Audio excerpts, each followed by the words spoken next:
जहाँ जब न था। हमारे हाथों वो मेहमान आया कि जिस मेहमान की बरकतों से हमारी जिंदगी क्या, हमारी तो आखिरत ही समझ आई। हजरत अबू हुरैरा पर्दा करने लगे थे, शदीद रोए। लोगों ने कहा कि हजरत अबू हुरैरा से कि आप तो रावी हदीस हैं, आपको मौत से डर? मौत से नहीं डर रहा। मैं सोच रहा था कि जो अल्लाह की खातिर मैंने इतनी प्यास में रोजे रखे, इतनी भूख काटी, धूप में अपना पसीना बहाया, ये सारी लज्जतें जो दुनिया में मैंने खुदा के लिए की, ये जन्नत में मुझे कहाँ नसीब होंगी। लेकिन मैं एक बात बता दूं, जब तक कानून नाफिज करने वाले मोहतरम ने जो फरमाया, खुद हुक्मरान अदल के मुताबिक आगे नहीं बढ़ेंगे ना। हजूर, ये इतनी बड़ी जो तब्दीली है, इसका ताल्लुक मुझे नहीं लगता हाकिमों से है या गुर्बत से है। मुझे लगता है इसका ताल्लुक जो है वो सिर्फ उलमा कराम से है, क्योंकि उनकी मसाजिद जो है वो बच्चों से और उलमा से भरी पड़ी। खुद तो उड़ न सके, होश उड़ गए। जो कुछ आप रिसाले दे रहे हैं ये अताअत नहीं है। इसका मतलब ये है कि आपने दीन का इस्तेमाल किया, दीन का नाम लिया ज़बान पर, लेकिन अताअत रब्बुल आलमीन नहीं की।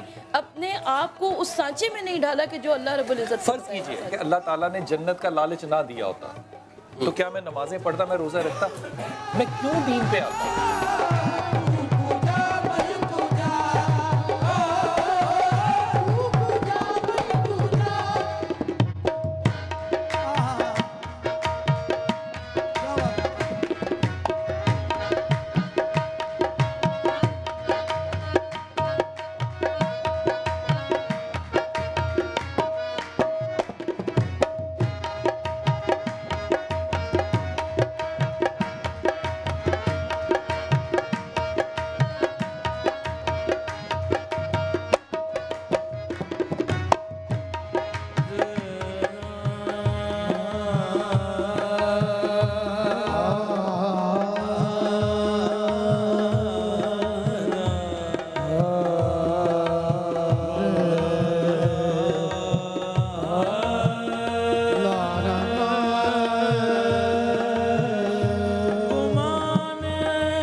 सरकार का करम हो गया, मेरे सरकार का करम हो गया, मेरे सरकार का करम हो गया।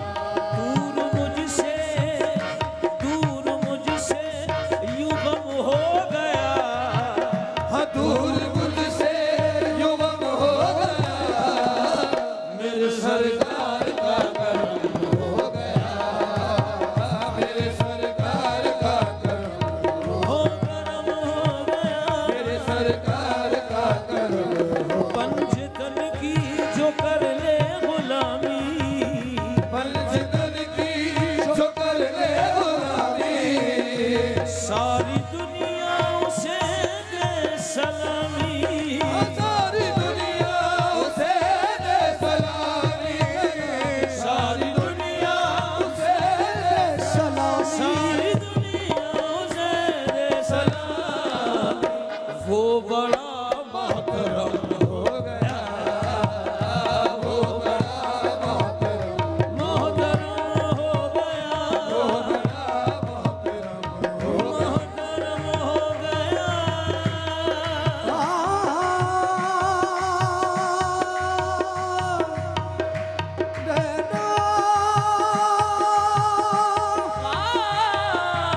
दिल कभी लौट कर न आया, ये कर्म नहीं तो क्या है। मेरे सरकार का हो गया,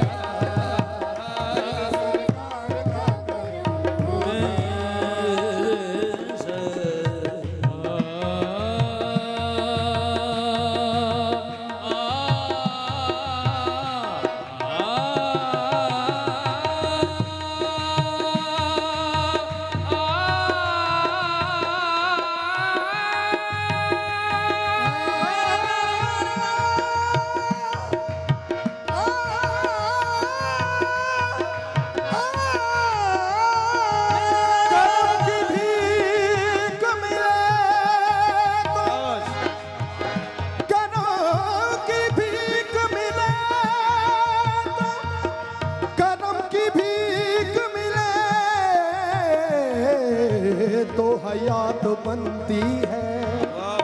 हुजूर आप नवाजे तो बात मेरे सरकार का जिक्र हो गया। गम सभी राह तो तस्कीन में ढल जाते हैं, गम सभी राह तो तस्कीन में ढल जाते हैं, गम सभी राह हम सभी राह तो तस्कीर में ढल जाते हैं। जब कर्म होता है हालात बदल जाते हैं, मेरे सरकार का कर्म हो गया। शाहों से मिला है न तवंगर से मिला है, शाहों से मिला है न तवंगर से मिला है। रुतबा ये मेरे सर को तेरे दर से मिला है, तेरे दर से मिला है। औरों को जो मिला है मुकद्दर से मिला है, औरों को जो मिला है मुकद्दर से मिला है। मुझको तो मुकद्दर भी इसी दर से मिला है, मेरे सरकार का करम हो गया। हो अब इससे बढ़ के करम की दलील क्या होगी, अब इससे बढ़ के करम की दलील क्या होगी। हमें डूबता हूँ समंदर उछाल देता है, मेरे सरकार का हो गया। मेरे को एहसान क्यों उठाए, किसी को हालात क्यों बताओ। तुम ही से मांगे तुम ही दोगे,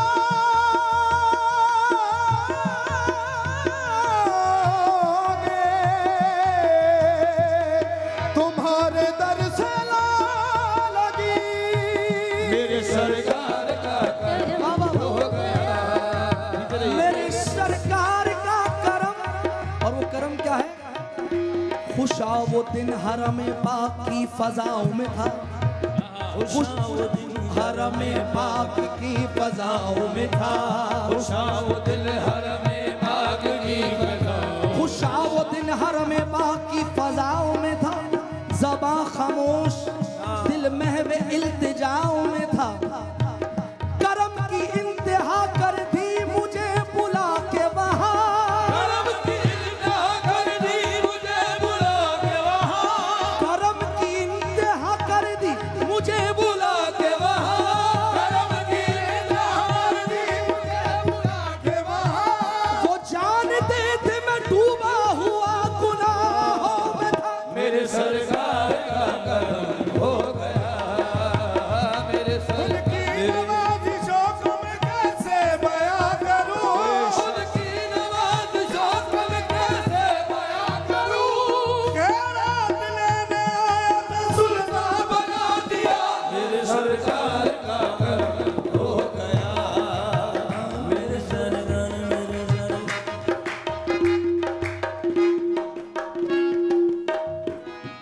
तू कुजा मर कुजा, तू कुजा मर कुजा, तू कुजा मर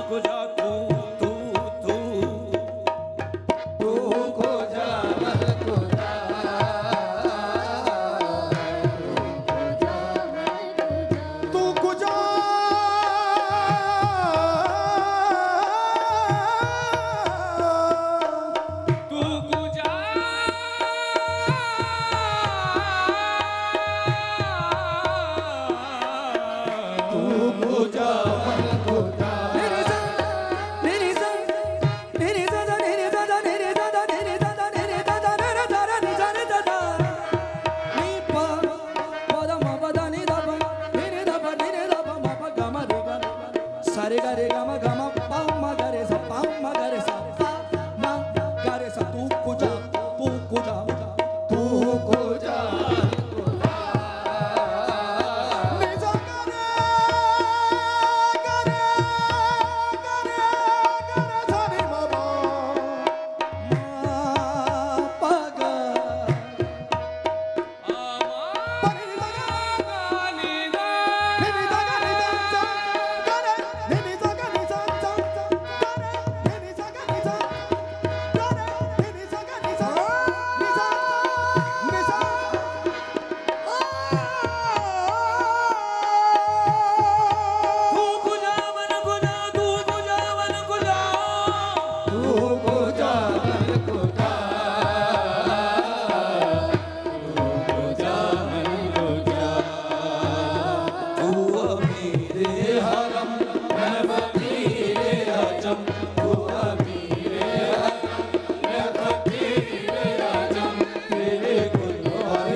अस्सलाम वालेकुम, बिस्मिल्लाहिर्रहमानिर्रहीम। ब्रेक के बाद एक बार फिर से खुशामदीद।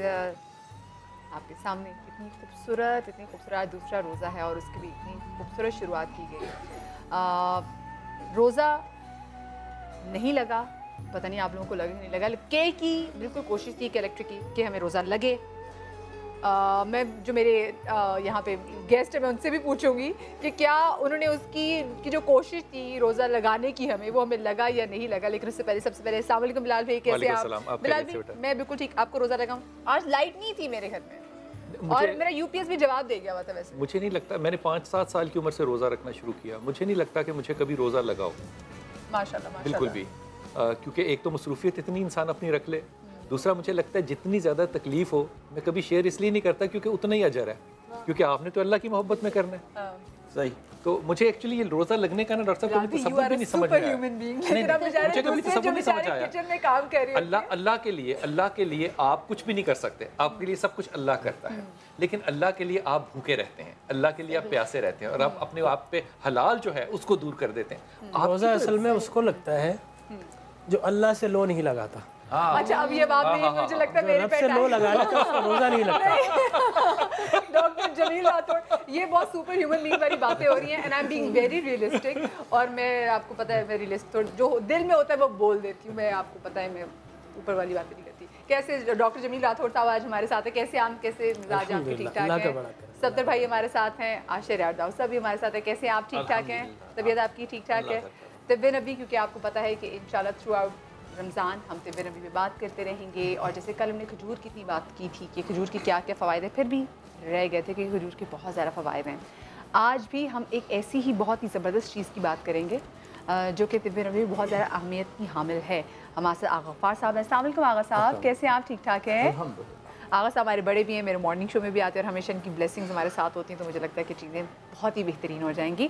और आज तो हमारे साथ साजिदा आपा, अस्सलाम वालेकुम, कैसी हैं आपा? ठीक हैं? अल्लाह का शुक्र। और आपा से भी हम, क्योंकि आपा साइंस के साथ साथ सबसे ज़बरदस्त जो आपा की बात है, आपा साइंस के साथ दीन की बात को भी जिस तरह से ला के जोड़ती हैं, वो सबसे खूबसूरत किस्म के एक आपा का स्टाइल है जो कि हम हमेशा इससे बहुत ज़्यादा एडमायर करते हैं, बहुत ज़्यादा पसंद करते हैं। और दुनिया में बड़े कम लोग होते हैं जिनके साथ प्रोफेसर भी लगे और डॉक्टर भी लगे। बिल्कुल। नहीं तो एक बात अभी साइंस की कह दूं ना, तुम्हें रोज़ा लगा था ना, तो तुमने ये सारे के इलेक्ट्रिक वालों को एक बात का जवाब तुम्हारी तरफ से मिल गया कि सिर्फ इनकी वजह से रोज़ा लगता है। आपको कल क्योंकि रमज़ान ट्रांसमिशन में जब सेरी बैठे हुए थे मैंने पानी नहीं पिया था, तो वो मेरा रोज़ा इसलिए भी लगा था, मैं पानी नहीं पी सकी थी। आज मैंने पानी साथ में रख लिया कि मैं पानी पी सकूं। याद है आपको कब रखा था? सर तकरीबन 7 साल याद है? बिल्कुल याद। अच्छा था, बहुत अच्छा मज़ा था। असल में वो मैं आपसे करूँ ना कि तरबियत जो है ना, वो जो वालिदैन की तरफ से जुमले मिलते हैं अप्रिसिएशन के और तरबियत के लिए तरगीब मिलती है, वो दरअसल बहुत सारी चीज़ों को तरगीब। अगर साहब इसमें तरगीब ज़्यादा अहम थी या वो जो जुमले थे माँ बाप ने तारीफ में किए? तरगीब। और मेरा अपना ख्याल ये है कि तरबियत की बुनियाद ही तरगीब है। और तरगीब कहाँ पैदा होती है? जहाँ पर बंदा जो है वो ढोल ना हो, ढोल ना हो। क्यों? खूबसूरत बात। इसलिए कि ढोल जितना अंदर से खाली होगा उतनी जोर से बोलेगा, और जितना भरा हुआ होगा, बिल्कुल भरा हुआ होगा, वो अपने अमल से बोलेगा, जबान से नहीं। और तरबियत की बुनियाद जो है वो यही। वाह वाह वाह वाह, क्या आज फिलहाल में हमारे यहाँ बदकिस्मती यही है कि जब हम सुबह सहरी में बैठते हैं तो आप यकीन जाने तरबियत का ये एक बेहतरीन मौका होता है ये सहरी के टाइम। अगर इस वक्त अगर बच्चों की बड़े अच्छी तरबियत कर रहे हों, लेकिन फिर वही बात आई थी कि क्या बड़ों की भी तरबियत हुई या नहीं हुई या नहीं हुई।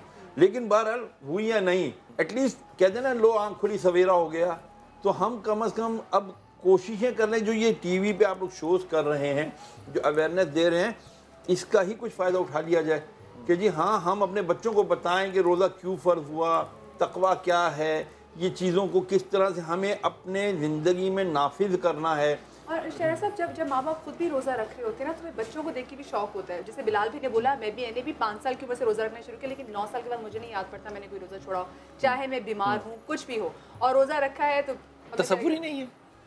और क्योंकि माँ बाप को हमेशा देखे कि घर में हमेशा रोज़े रखे जाए, पूरा एहतमाम किया जा रहा है। खैर, क्योंकि आज मैंने हमारे जो यहाँ उलमादीन है, हमारे जो बड़े हैं, आपा में सबका इंट्रोडक्शन करा दिया। जवेरिया हमारी बहन हमारे साथ हैं, बहुत ही प्यारी नात को है। जो आज का टॉपिक है खासकर जनाब, वो है दौरे हाजिर और रसूल पाक सल्लल्लाहु अलैहि वसल्लम की पेशगोइयाँ। क्योंकि वो जो कुछ बता गए थे, जितने टाइम के बाद उन्होंने कहा था कि होगा, वो सब कुछ अब वैसा हो रहा है। और अब वही टाइम है कि हम जब अपने अम्मा अब्बा के साथ भी बैठते हैं और जब हम किसी मुआशरे की बुराई की बात करते हैं, तो अम्मी मेरी हमेशा कोई ना कोई कुरान की कोई आयत कोट करती हैं, और फिर मेरी अम्मी मुझे कहती हैं कि देखा, कुरान ने भी लिखा है और ये नबी ने भी कहा था, और वो चीज़ें आज हमारे सामने। इस बात को थोड़ा सा बढ़ाऊँ डॉक्टर साहब, आपकी इजाज़त से। हम हमेशा जब ये बात करते हैं ना कि दौरे हाजिर के अंदर जो हालात हैं इस वक्त, वो पेशन गोइयाँ जो हैं वो कैसे हुई, हम इन बातों को हमेशा उन चीज़ों से मंसूब करते हैं जो कि करना भी चाहिए और दुरुस्त भी है। मिसाल के तौर पे हिंद की जो जंग है उसके साथ मंसूब करेंगे, जो बड़ी इमारतें हैं उनके साथ करेंगे।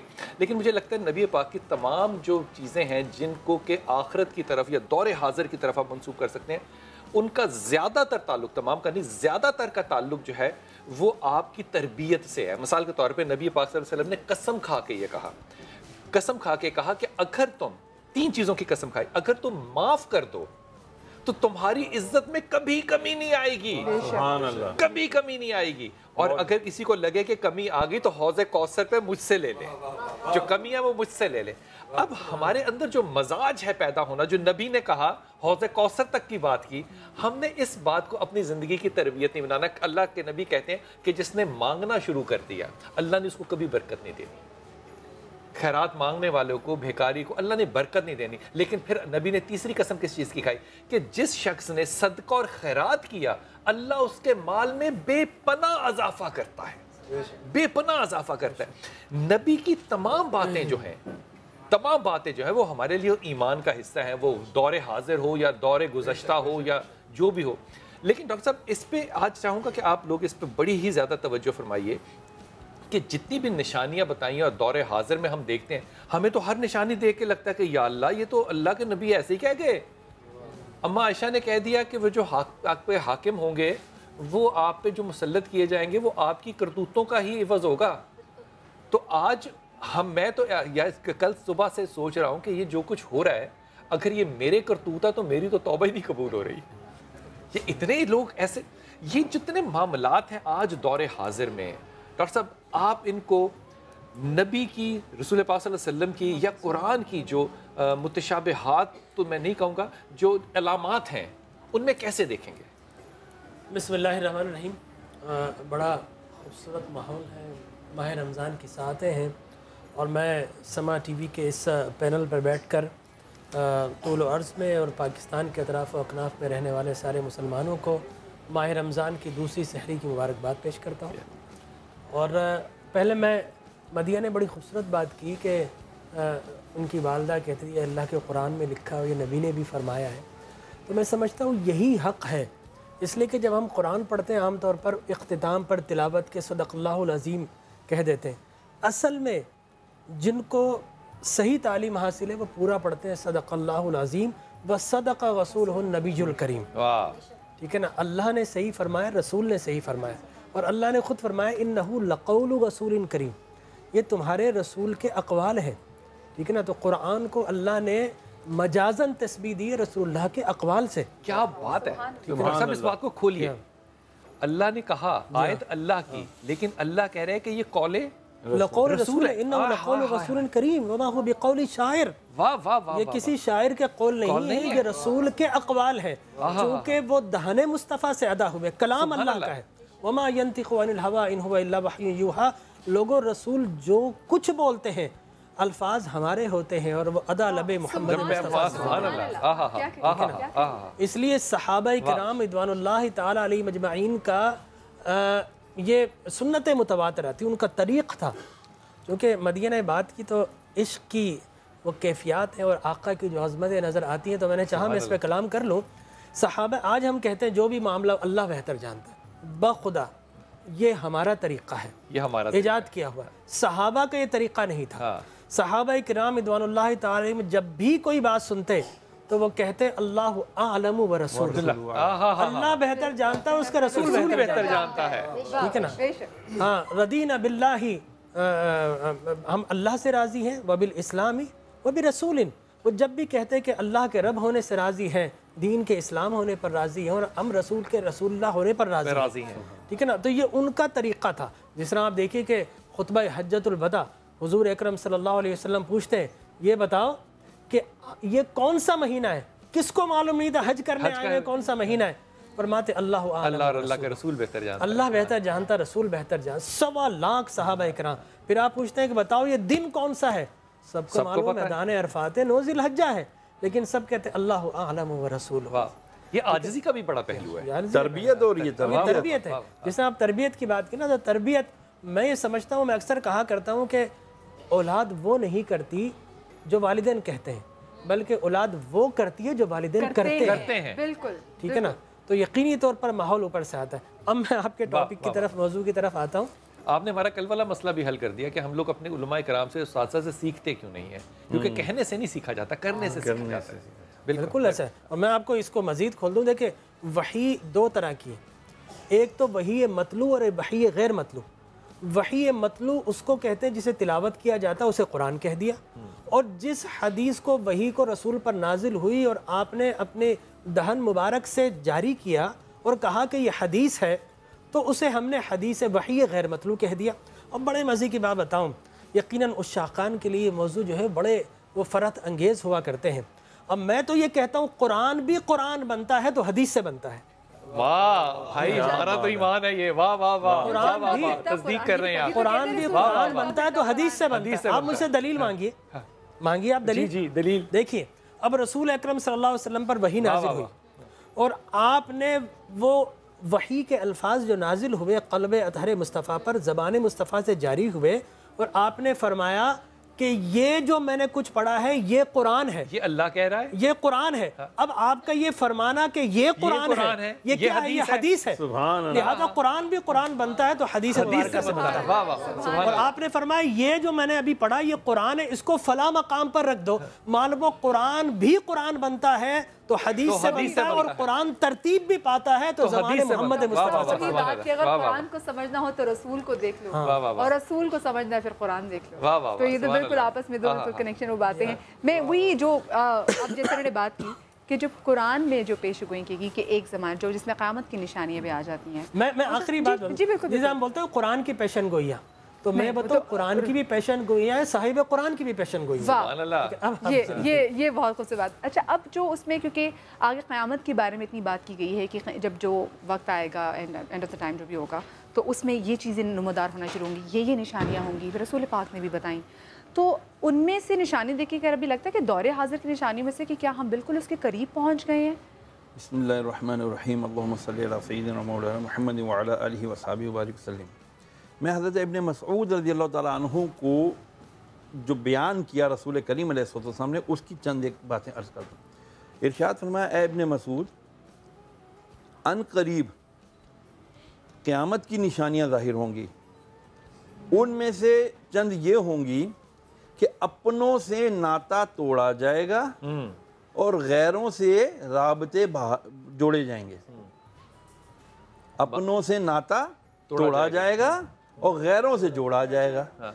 माँ बैठी है, बाप बैठा है, बात करे बेटा आके या बेटी आके, वो लगे हुए हैं। फिर रसूल करीम, ये एक शाहिद हो गई, शहादत हो गई। फिर आका अलैहिस्सलाम फरमाते हैं, ए इब्ने मसूद रज़ियल्लाहु ताला अन्हु, वो वक्त आएगा कि लोगों के सरों पर मज़ामीर बज रहे होंगे, यानी म्यूज़िक वगैरह, और उनको शऊर नहीं आ रहा होगा, समझ नहीं आ रही होगी। आज हमारे पास जायज़ हम जिसे हैंड फ्री कहते हैं, हेडफोन्स कहते हैं, आका अलैहिस्सलाम की हू बहू हरफ ब हरफ ऐसे सच हो रही हैं। आका अलैहिस्सलाम ने इरशाद फरमाया, वो वक्त आएगा कि इत्तसालात यानी कम्युनिकेशन इतना तेज हो जाएगा कि एक वक्त में एक मशरिक की बात मगरिब तक पहुंच जाएगी। अच्छा, बशर ने ये भी सुना था कि हर घर पे बंदर नाचेंगे, जैसे वो अब वो डिश वगैरह पता नहीं क्या कहते थे, डिश के अब तो केबल भी आ गई है। केबल डिश, ये सारी की सारी ये निशानियां हैं रसूल करीम अलैहिस्सलाम ने जो इरशाद फरमाई। मैं ये सिर्फ अर्ज़ कर रहा हूँ कि मेरे आका अलैहिस्सलाम की जो अदब, मोहब्बत, वो जो कुरान मजीद की आयत करीमा, मैं चूँकि हाफिज़ कुरान नहीं इसलिए मैं आयत पढ़ने से थोड़ा एहतियात करता हूँ कि ला तक़ूलू राइना, है ना। अल्लाह असल में अहले अरब में ना ये बात थी कि ये राइना एक, हाँ वो राइना, वो कहते थे जी या रसूलल्लाह हमारी तरफ रियायत कीजिए, यानी हमारी तरफ देखिए, हमारी बात सुनिए। लेकिन जो मुनाफिक थे, बल्कि यहूदियों में एक अलग वर्ड था, वो पढ़ते थे राइना, नौज़ुबिल्लाह। इसका मतलब था ए बकरियां चराने वाले, ए हमारे बकरियां चराने, अल्लाह ए हमारे बकरियां चराने। अल्लाह रब्बुल आलमीन उनके दिलों के हाल जानता है। अल्लाह जानता है ये राइना का लफ्ज़ जो आम मोहब्बत में मुसलमान साहबा जो कह रहे हैं कि यार सुनो हमारी तरफ, अल्लाह ने उस वर्ड को ही ख़त्म करवा दिया। ला तक़ूलू राइना क़ूलू उन्ज़ुरना या रसूलल्लाह। फिर क्या कहें, या रसूलल्लाह हम पर नज़रे करम कीजिए। ये अल्लाह रब्बुल आलमीन हमें तरबियत, आप तरबियत की बात कर रहे थे ना, ये तरबियत दे रहा है कि अल्लाहु आलम व रसूलु आलम। ठीक है, अब ये रसूल करीम अलैहिस्सलाम जानते हैं अल्लाह की अता से, और बताया जा रहा है कि ये हालात आएंगे। फिर ये भी इरशाद फरमाया कि औलाद नहीं, एक और बहुत अहम बात अर्ज कर दूं कि एक वक्त ये आएगा कि जब लोगों पर जुल्म किया जाएगा, उनके ऊपर उम्माल, हुक्मरान, हुक्काम जुल्म करेंगे। आज देखें, मैं बाहर की ज़्यादा दे दूं, मेरा ख्याल है मिसाल, एक ही बच्चा आता है स्कूल में फायरिंग करके 17-18 को मार जाता है। अभी मैं शाम को निकला हूं तो पता चला हमारे क्वेटा के अंदर फिर कोई अटैक हुआ है और हमारे 2 फौजी हमारे जवान शहीद हो गए। 5 जो है दहशतगर्द भी मार दिए, मार दिए। बिल्कुल वो सूलतकार थे जो जिन्होंने कल कर्नल साहब को शहीद किया जी, कल कर्नल सोहेल साहब को जो इन्होंने शहीद किया। 1 लाख दहशतगर्द के मुकाबले में हमारा एक सोल्जर जो ना ज़्यादा कीमती है। तो ये जो निशानियां हैं तो हू बहू हरफ ब हरफ सही और सच हो रही हैं। डरना चाहिए। डरने का मुराद ये नहीं कि घर में वो लिहाफोर के सो जाए। अच्छा, इतनी अहम बातें हो रही हैं, इतनी अहम बातें हो रही हैं। हमारे एक और अहम गेस्ट हैं, वो भी इंतजार कर रहे हैं। तो अल्लामा ज़ामिर अब्बास साहब जो हैं उन्होंने भी हमें ज्वाइन कर लिया है। मैं चाहूँगी अल्लामा ज़ामिर अब्बास साहब भी इधर आ जाएँ ताकि फिर उनसे भी इसी मामले में बात करते रहें। और मैं चाहूँगी आप मेरे साथ तिब्बे नबी वाले काउंटर पे बिल्कुल आगा साहब आ जाइए। अल्लामा साहब कैसे हैं आप? अल्लामा साहब मुझे भी नज़र नहीं आ रहे इसमें से। अस्सलाम वालेकुम अल्लामा साहब, मजाज बखैर, कैसे हैं आप? अल्लामा साहब मेरी नशिस्त गो के आप तो मिंबर पे बैठने के आदी है, लेकिन ये छोटी सी मेरा जो सोफा आपके लिए हाजिर है। मैं जी जी जी जी आप बैठे जी। आगा साहब, तिब्बे नबी की तरफ हम आ गए हैं। कल हमने खजूर पे बात की, आज हम किस चीज़ पर बात करने जा रहे हैं?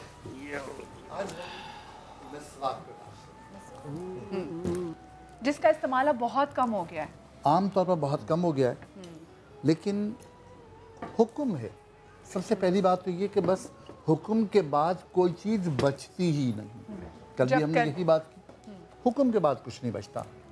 लेकिन अब क्योंकि हम अक़ल के ग़ुलाम हो गए, आज एक जगह सुन रहा था एक जुमला, साइंस तो अभी 250 साल की बच्ची है ना। अब हम क्योंकि अकल के गुलाम हो गए हैं, लिहाजा हम साइंस की बात जल्दी मानते हैं, हुक्म की बात जल्दी ही नहीं मानते। मैं आपसे अर्ज करूं, टूथब्रश, सच अगर कहूं तो टूथब्रश की उम्र है 4 दिन। हाँ, उसके बाद टूथब्रश को फेंक देना चाहिए। बैक्टीरिया इतना आ जाता है? बिल्कुल। बात यह है कि जब मैं ब्रश करता हूं, अगर मेरे मुंह में कोई इन्फेक्शन है तो वो ब्रश में आ जाएगा। मैं ब्रश को यूं करके धोऊंगा और लगा दूंगा, अगले दिन फिर उठाऊंगा, मुंह में डाल दूंगा। वो तो आपने भी यूं करके धो दिया, कुछ लोग तो उसको वो भी नहीं धोएंगे, बस हल्का सा पानी डाल रखा और रख दिया। क्या वो बैक्टीरिया फ्री है? नो। तो फिर मैं तो रोज उसको मुंह में डाल रहा हूँ। लोग तो अल्लाह का शुक्र है 3-3 महीने नहीं बदलते। और वैसे कितनी देर बाद बदलना चाहिए? सिर्फ 4 दिन बाद। 4 दिन बाद Yes. टूथब्रश बदल देना चाहिए। अब अगर फर्ज करें बेगम नहीं बस बदली अच्छा, मतलब आप जो हैं वो नाजुक उस पे आ गई हैं, बुरी बात है। अच्छा जी। तो मिसवाक की सबसे बड़ी खूबी जो है, साइंसी बुनियादों पर बात करूँ, वो ये है कि इससे बेहतर नॉन इन्फेक्टेड ब्रश दुनिया में कोई नहीं। इसकी एज क्या है? हम इसको कितने ऐसे इस्तेमाल कर सकते हैं जो आप ये कह रहे हैं अभी? 3 दिन। मिसवाक को भी यस, हम 3 दिन इस्तेमाल कर सकते हैं। इसलिए कि मिसवाक जब आपने ब्रश कर ली, यहाँ से काट लिया और नरम करके आपने ब्रश कर लिया, 3 दिन बाद इसे काट लिया, नया ब्रश, हाइजीनिक ब्रश फिर हाजिर है। वाओ। और इसके इस्तेमाल के साथ जो फ़वाइद हुक्म के मुताबिक हैं, मैं उस पर बात नहीं करता, मैं आज सिर्फ अकल पे बात करता हूँ। हुक्म के पीछे जाऊँ तो आप यकीन कीजिए बस हर चीज़ बढ़ जाएगी, तुम्हारा सवाब बढ़ जाएगा, तुम्हारे वज़ू का सवाब बढ़ जाएगा, तुम्हारे रोज़े का सवाब बढ़ जाएगा। और रोज़े में जायज़ है, मेरा ख्याल है, मैं कम अकल आदमी हूँ, मुंह में जाने वाली कोई चीज़ जो जा सकती है रोज़े में, वो सिर्फ मिसवाक है। मैं वैसे आपने बात की तो हमारे साथ बैठे हुए, क्या डॉक्टर साहब, क्या हम मिसवाक इस्तेमाल कर सकते हैं रोज़े में? सल्लल्लाहु अलैहि वसल्लम की सुन्नतें हैं तो वो एक्सेप्शन है। जिस तरह मिसाल के तौर पर अगर आँख में आप ड्रॉप डालें तो वो अल्टीमेटली जो है मिएटस के ज़रिए और कैनिकुलाइज के ज़रिए हमारे नाक में निकल जाता है और हलक में गिर जाता है, ठीक है ना। तो लेकिन सरकार ने चूँकि सुरमा इस्तेमाल कर लिया है, अब सुरमा चाहे हलक में आ जाए आपके रोज़े में कुछ नहीं होगा। इसी तरीके से मिसवाक है, रसूल खुदा सल्लल्लाहु अलैहि वसल्लम मिसवाक का इस्तेमाल किया, चाहे वो ज़र्रे हलक बचना चाहिए, लेकिन ज़र्रे चली भी गए तो सरकार की सुन्नत है, रोज़े में कोई हरज नहीं आएगा। अल्लामा साहब आप भी यही रखते हैं? नहीं, थोड़ी सी एहतियात है। बिस्मिल्लाहिर्रहमानिर्रहीम। वही कि हमारे यहाँ काजल सुरमा लगाना ये मकरूहात में आता है, ठीक। और मिसवाक या पेस्ट करना इस उस सूरत में है कि अगर वो चीज़ हलक से नहीं उतर रही तो। लेकिन वो मज़ा तो जा रहा है ना? नहीं, मज़ा नहीं जाएगा, पेस्ट हलक में रहेगा। इसलिए पेस्ट को मना किया गया है कि देखें, फतवा जब भी दिया जाता है वो हमेशा लेमेन को देकर दिया जाता है, जो एक आम आदमी है, ताकि वो समझ सके। इसलिए आम आदमी को मना किया गया है कि उसके लिए इम्कानात पाया जाता है कि उसकी खुशबू या उसका जायका वो उसके हलक तक जा सकता है। लेकिन एक समझदार आदमी जो है वो उसको मालूम है कि अगर मैं इसको करूँगा मैं तो उसको मैं कंट्रोल करूँगा, इसकी स्मेल को या इसके जायके को या इसके जो उसका जायका है, डॉक्टर साहब जो जायका है मुतलकन रोज़े की हालत में मिसवाक करना जायज़ है। मुतलकन जब हम बोलते हैं इसका मतलब रसूलुल्लाह की सुन्नत है। इसी तरह मुतलकन हमारे नज़दीक सुरमा रोज़े की हालत में डालना एन सवाब है, इसलिए कि रसूलुल्लाह की सुन्नत है। सिर्फ जायज़ नहीं बल्कि जब सुन्नत होती है तो सवाब बन जाता है। जो टेस्ट बड्स हैं, जो मज़ा है वो तो ज़ुबान के अंदर है ना, तो जो हलक में जाएगा वो तो आपका अपना लबाब जाएगा, तो वो जो लज्जत है वो तो आप ले रहे हैं ना रोज़े में। नहीं, मैं आपसे बताऊँ, ये इस मामले में हमारा इत्तिफाक है माशाल्लाह कि हलक के अंदर किसी चीज़ के जाने से रोज़ा टूटता है। टेस्ट बड्स आपकी ज़बान के पिछले हिस्से पर आती हैं, ठीक है ना। तो उस सूरत में अब हमारे यहाँ तो अगर आप ब्रश भी इस्तेमाल करते हैं तो वो भी जायज़ है, लेकिन टूथपेस्ट हलक के अंदर ना जाए। इसी तरह इसी से कयास करते हुए मिसवाक से करते हुए टूथपेस्ट का भी हुक्म है, लेकिन मिसवाक के अंदर भी ज़र्रात हलक में ना जाएं। हाँ, इतना बड़ा अगर ज़र्रा चला गया कि जिसको आप बोलते हैं तिल का दाना, अगर इतना बड़ा ज़र्रा अगर आपके हलक में चला गया, ऐसी सूरत में रोज़ा फासिद हो जाएगा। लेकिन जो है कोशिश तो हम ये भी करते हैं, मिसाल के तौर पर जब हम वज़ू करते हैं, अब पानी तो बहुत सॉफ्ट चीज़ है ना, वो पानी ला मुहाला आपके सलाइवा में, थूक में शामिल होकर हलक के नीचे जाएगा।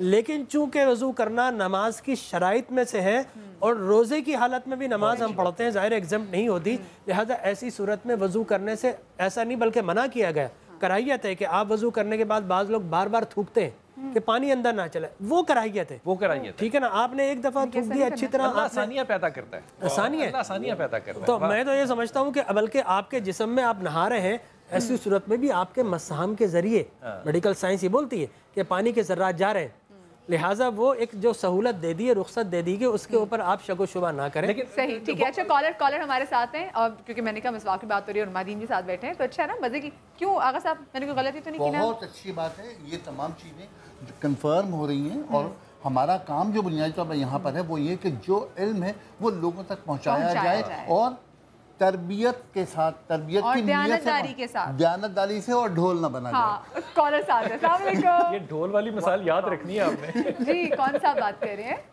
मली अली बात करूँ इस्लामाबाद से। जी जी, आपको भी बहुत मुबारक हो जी। क्या पूछना चाहते हैं? बिलाल भाई को, और मैम मैं आपसे ये पूछना चाहता हूँ उलमा कराम से, और कि ये मुसवाक सबसे कौन सी अच्छी लकड़ी का मुसवाक यूज करना चाहिए? अच्छा, हमारे भाई पूछना चाह रहे हैं कि जो मिसवाक है सबसे अच्छी कौन सी लकड़ी है आगा साहब?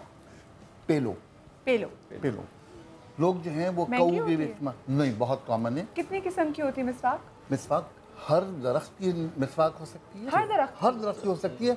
मैं एक और बात कहूँ, आमतौर पर लोग पेलो की ही मिसवाक इस्तेमाल करते हैं, लेकिन एक मिसवाक और है, पाकिस्तान में वो पहाड़ी इलाके में बहुत ज़्यादा पैदा होती है, और उससे वहाँ के लोग टिम्बर कहते हैं।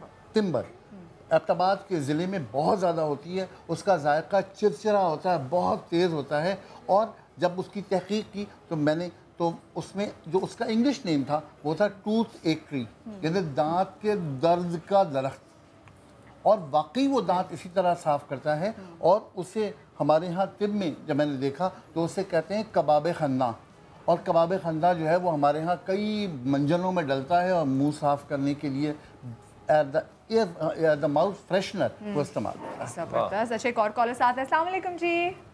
हेलो, अस्सलाम वालेकुम। वालेकुम अस्सलाम। कौन सा बात कर रहे हैं जी? मैं तैयब अली गुलिस्तान जोर से बात कर रहा हूँ। सबसे पहले तो आप सबको मेरा सलाम, और आप सबको रमजान मुबारक। आपको भी तैयब भाई बहुत बहुत रमजान मुबारक। क्या पूछना चाहेंगे?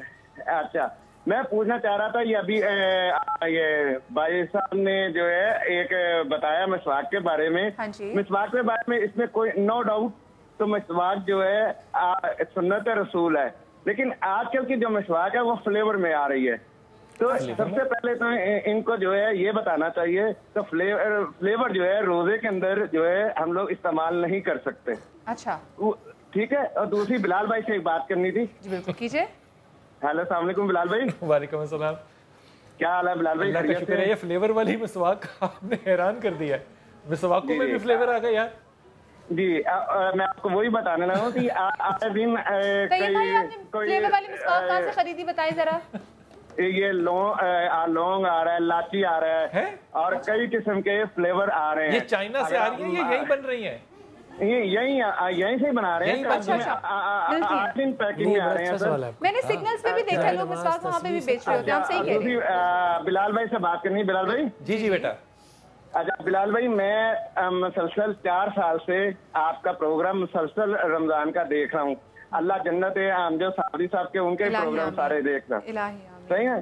तो अमजद साबरी साहब की जरूर रिक्वेस्ट है आपसे कि वो नात अगर प्रोग्राम में शामिल करें जो आखिरी उन्होंने नात पढ़ी थी, तो मुझे बड़ी खुशी होगी। आपकी बात बिल्कुल दुरुस्त है, हम शामिल करेंगे भी, लेकिन ये भी जहन में रखिएगा कि जब हम उसे शामिल करते हैं तो हमारे जो दिल हैं यार वो भी छोटे छोटे से हैं ना, वो जो कैफियत होती है वो बड़ी मुश्किल होती है। लेकिन आज हमने वो कहाँ रखा हुआ, अमजद को आज भी हमने अपने पास रखा हुआ है। और ये तो तस्वीर तो जैसे जाहिर है दिखाने के लिए अमजद भाई तो दिलों में है, क्योंकि अमजद भाई जो आशिकाने रसूल होते हैं वो दुनिया से जाके भी दुनिया से नहीं जाते। हाँ, क्या खूबसूरत बात की है, वो हमेशा दिलों में रहते हैं। और अमजद भाई की तो जब वो नात पढ़ते थे तो उसमें क्या गैर मुस्लिम बजट में आ जाते थे रसूल का नाम सुन के, तो आप खुद सोचे कि अल्लाह पाक के यहाँ क्या उनकी मर्तबत होंगी। अच्छा खैर, आगे साहब coming back to the topic मिसवाक, और क्या क्या फ़ायदे मिसवाक के? सबसे पहला फ़ायदा ये कि मिसवाक के अंदर किसी भी किस्म का बैक्टीरिया अगर मुंह के अंदर हो तो ये इसे बेहतर कर देती है। टेस्ट बर्ड्स के एक्टिविटी को एनहांस कर देती है। जो कैविटी प्रॉब्लम, लोगों के दांतों में इतनी दर्द होती है, मसूड़े सूज जाते हैं, तमाम चीज़ें इन्फेक्शंस को बेहतर कर देती है। मैं टेस्ट बर्ड्स की बात एक और अर्ज़ करूँ कि पूरी दुनिया साइंसी बुनियादों पर ये कहती है कि उबले हुए चावल 1.25 घंटे में हज़म हो जाते हैं, और अगर आप बिरयानी खा लें तो 3.5 घंटे में हज़म होती है, और शामी कबाब खा लें तो टाइम और लगता है। आखिर ये फैसला करता कौन है?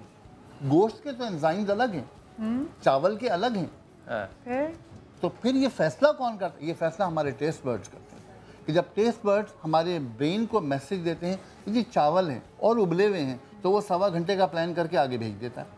और जब वो भेजता है कि नहीं ये बिरयानी है, तले हुए चावल हैं, तो फिर वो मैसेज देता है कि 3.5 घंटे तक इसको टफ टाइम देना है, टफ टाइम देना है, मैदे में 3.5 घंटे तक जो चावल है उसको ट्रीट करना, उसके बाद हाथों में भेजना है। यानी कि वो तो पूरा शेल्फ में आया, लिपटा हुआ आया तेल में। अब आप ये देखिए, ये तमाम चीज़ें जब साइंस आपको प्रूव करेगी ना, तो फिर अंदाज़ा होगा कि हम एक ब्रेन से नहीं सोचते, हमारे पास 3 ब्रेन है।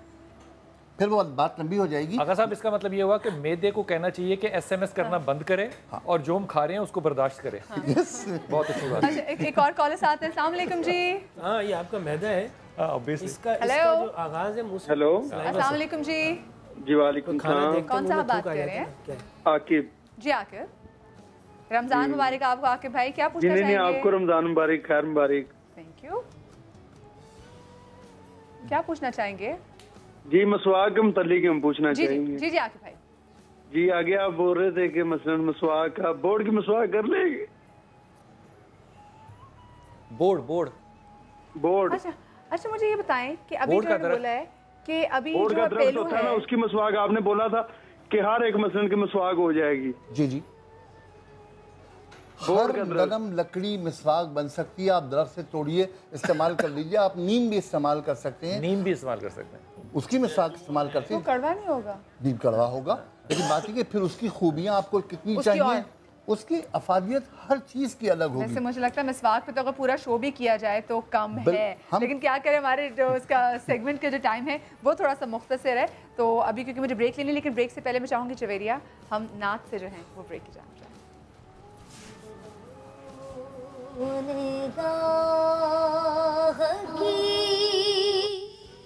दुनिया नई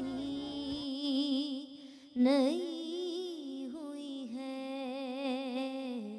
दिलों ने गाह की दुनिया नई हुई है। दुरूद पढ़ते ही ये कैसी रोशनी हुई है। दुरूद पढ़ते ही ये कैसी रोशनी हुई है। और मैं बस यूं ही तो नहीं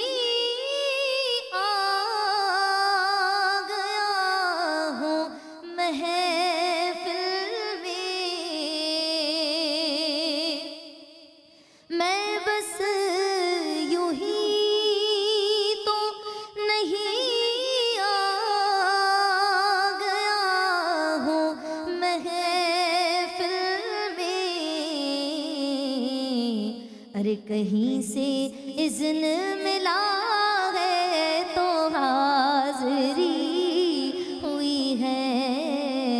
कहीं से इज़्न हुआ है तो हाज़री हुई है, बल्कि वहीं से इज़्न हुआ है तो हाज़री हुई है। और ये सर उठाए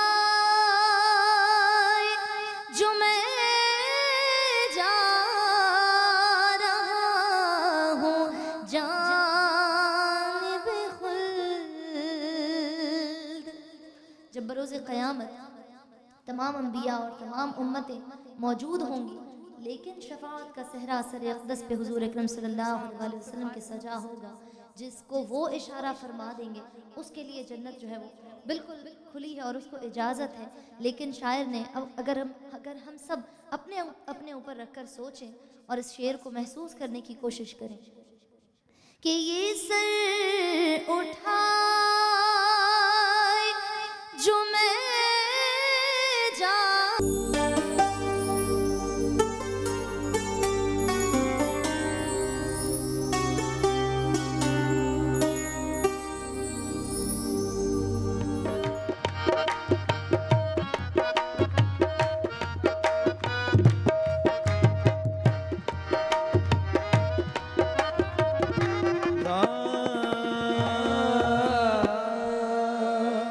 दिन बोले मोहम्मद कुल हुवल्लाहु अहद और अली कहने लगे क्या शान अल्लाहुस समद। लम यलिद बोले हसन और वलम यूलद हुसैन।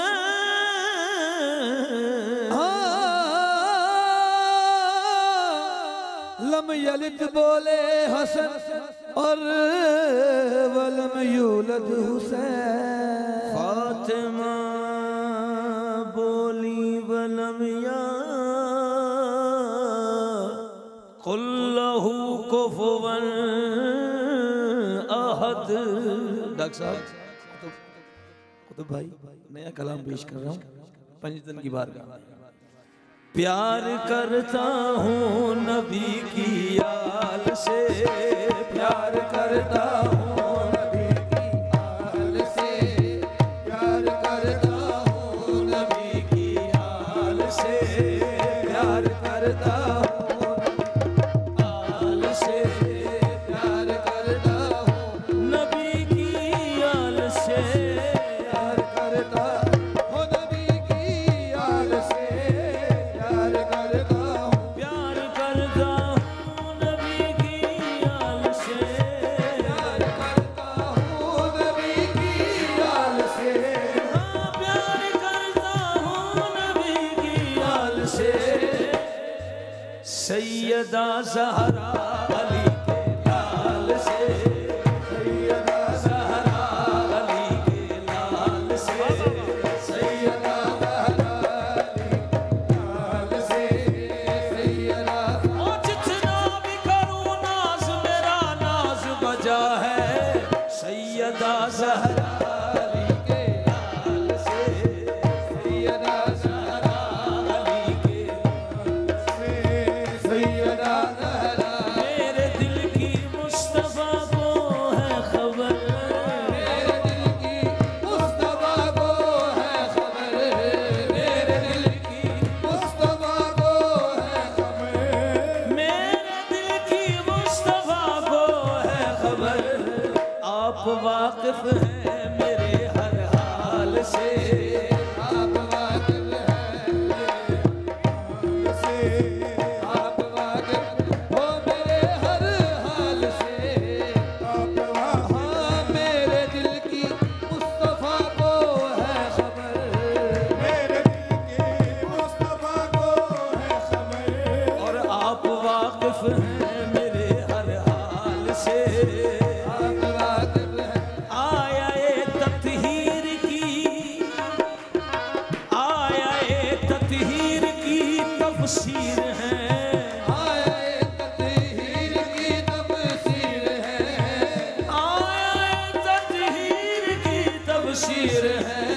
रब को भी है प्यार उनकी आल से, रब को भी है प्यार उनकी आल से, रब को भी है प्यार उनकी आल से।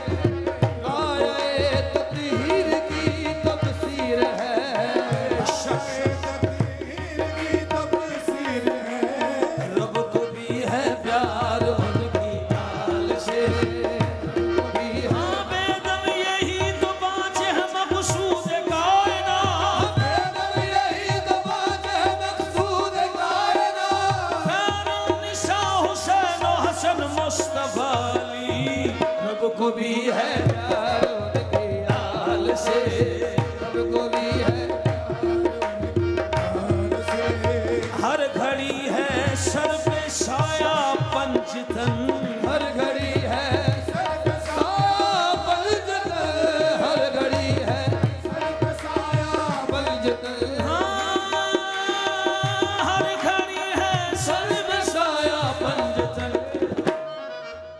बच रहा हूँ दुश्मनों की चाल से, बच रहा हूँ दुश्मनों की चाल से, बच रहा हूँ दुश्मनों की चाल से, बच रहा हूँ दुश्मनों की चाल से। हाँ, पंचतन का मिल रहा है, पंचतन का मिल रहा है फैज़ यूं, पंचतन का मिल रहा है फैज़ यूं, पंचतन का मिल रहा है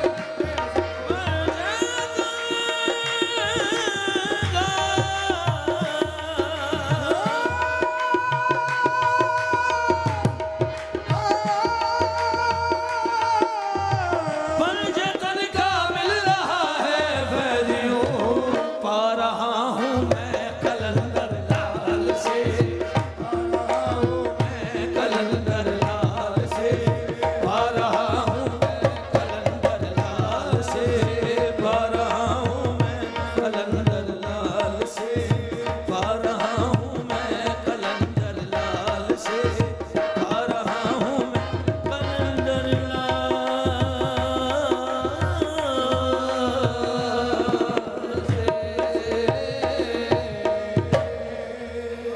सुभान अल्लाह, सुभान अल्लाह, सुभान अल्लाह, सुभान अल्लाह। जीते रहिए, सलामत रहिए। फिर से खुशामदीद। और जैसे अभी ज़मान भाई ने आयत अखीर की बात की, इन्नमा युरिदुल्लाहु लियुज़हिबा अन्कुम रिज्सा अहल बैत व ताहिरकुम तत्हीरा, तो जिन अहले बैत की बात की यहाँ पर की गई है, तो एक मैं बात ज़रा अल्लामा साहब से पूछना चाहूँगी। अल्लामा साहब, क्योंकि हमने हर जगह जहाँ नबी की बात की, नबी की आल की ज़रूर बात की और अहले बैत की ज़रूर बात की, तो जहाँ अहले बैत भी हमें निशानियाँ दे रहे हैं, तो क्या हम उनको भी वही निशानियाँ समझें जैसे रसूल पाक सल्लल्लाहु अलैहि वसल्लम ने हमें आज के दौरे हाजिर की जैसे पेशे गोइयाँ की हैं?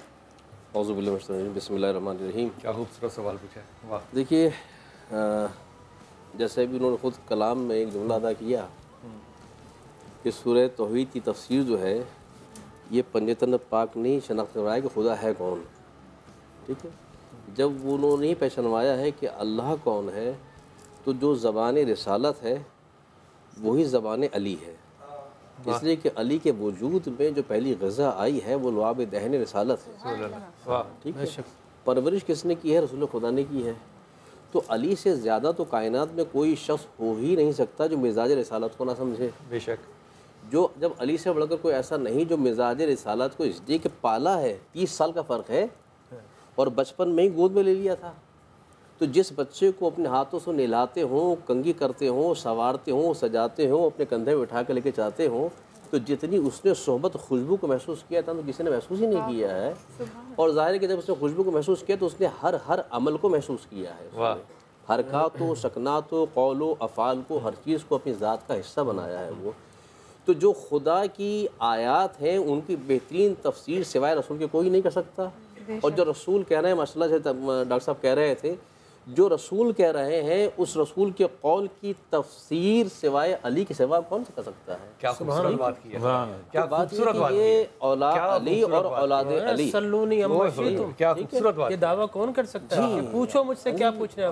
और हज़्म मरातिब क्या थे? हज़्म मरातिब क्या आते हैं कि जब तक रसूल जिंदा रहे, अली ने एक दफ़ा भी नहीं कहा, ये एक दफ़ा भी नहीं कहा जब तक रसूल जिंदा रहे, इसलिए कि मदारे को जानते कि उस्ताद के होते हुए शागिर्द कोई दावा नहीं करना। क्या बात, सुभान अल्लाह। जब जैसे ही रसूल ने पर्दा किया, इसलिए 2 शागिर्द खामोश है, पहलू में मौजूद है, एक को वहाँ भेज दिया। इसीलिए जब जैसे ही रसूल ने पर्दा किया, अब कमालात अली दुनिया के सामने जाहिर होना शुरू हो गए, इल्म अली जाहिर होना शुरू हो गया। बात यह कि जब पेशनगोई की बात हो रही है, हमें खाली एक बात देखनी है। माशाअल्लाह दोनों हज़रात ने गुफ्तगू कर ली, इस पर मैं सुन रहा था। मैं फ़कत इस हवाले से एक लफ्ज़ ये कहना चाहूँगा कि देखिए, ये जो पेशनगोइयाँ हैं इसको हमने ताबीर किया है लफ्ज़ पेशनगोइयों से। कमाल बात, क्या बात कर दी आपने। अल्लाह ने, अल्लाह और उसके रसूल ने पेशनगोइयाँ नहीं, उन्होंने तो अव्वल कायनात के दिन से लेकर आखिरी दिन तक की खबर दे दी है। ये सब ऐसे होना है।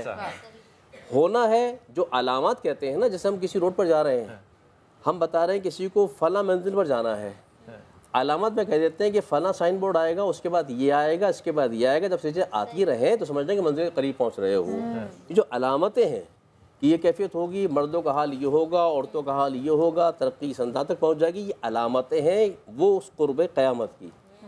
आज जो हम ये कहते हैं, आज जो हम जब ये कहते हैं कि जो वाक़यात हैं, इन वाक़यात का फ़ायदा उठा कौन रहा है? यानी मैं ख़ुद दीन तालिब इल्म होने के नाते मुझे कहने में कोई बात आ नहीं है। कहीं सिर्फ़ अलामत को बयान कर दिया जाता है, कहीं हम अपनी मजलिसों में अलामत को बयान करके फ़कत हम सुनते रहते हैं। अब क्या है, कौम गिनती है, अच्छा अभी ये अलामत रह गई है, अभी देर है, अभी ये अलामत रह गई है, अभी ये दे रही है, अभी ये अलामत रह गई, ये दे रही है। ऐसा नहीं है, अभी वो कभी भी दे दो। बात यह है कि देखिए ये जो यहूदी है, जिसको हम बहुत बुरा कहते हैं ना, ये जो यहूदी है, हमें इन अलामत पर इतना यकीन नहीं है जितना उनको है। उनको 2000% ज़्यादा यकीन है। हम आज तक मुसलमान आपस में ही झगड़ रहे हैं कि मेहदी आएंगे, पैदा होंगे। हम शिया कह रहे हैं वो पैदा हो चुके हैं, अहले सुन्नत कह रहे हैं पैदा होंगे। हम अभी इसी में लड़ रहे हैं। यहूदी कहता है जनाब 100% नहीं, 2000% मेहदी ने आना है, और जब मेहदी ने आना है तो वही मुंजी आलम बशरियत होगा, और जब वो आएगा तो वही फिर आने के बाद कायनात को अमन से भर देगा। वो आने वाली अलामत की रुकावटों में के लिए सद्देबाब कर रहे हैं। कैफियत क्या है कि देखिए 1995 में ये जो हम कहते हैं ना यहूदी 50 साल मनसूबा पेश कर देते हैं, ये कहाँ से पेश करते हैं? ये इन्हीं अलामात को कुरान और अहादीस में पढ़ रहे हैं, क्या क्या हो रहा होने वाला है। उन अलामात को पढ़ने के बाद उसके अगेंस्ट वो पॉलिसी बनाते हैं। और 1995 में न्यूयॉर्क टाइम में बाकायदा एक आर्टिकल छपा था, अपकमिंग 40 ईयर्स 2035 तक, 95 से लेकर 2035 तक। ये तारीख़ ये बताती है, हकीकत ये बताती है कि ये ज़माना इस्लाम के उरूज का ज़माना है, इस्लाम के उरूज का ज़माना है। तारीख़, अहादीस, कुरान और आइम्मा की रवायत बताती है कि इस्लाम उरूज पा रहा है। जब उन्होंने ये देखा इन अलामत की रोशनी में, इन पेशेंगोई की रोशनी में जो कुरान ने बयान की, रसूल ने बयान की और अहादीस ने और आइम्मा का अहवाल ने बयान की, उन्होंने देखा ये उरूज का ज़माना है। उन्होंने उन्हीं अलामत के अगेंस्ट उसके ख़िलाफ़ मनसूबबंदी बनाई और कहा कि इस्लाम की तबाही और बर्बादी का ज़माना, उन्होंने इसको ये नाम दिया। आप देखिए कि पाकिस्तान, हम अभी दुनिया की बात नहीं कर रहे, हम पाकिस्तान की बात कर रहे हैं। पाकिस्तान के सनीरों में देख लीजिए 1995 से पहले क्या पाकिस्तान में इतने आपसी इख्तलाफात थे, क्या इतने फसादात थे?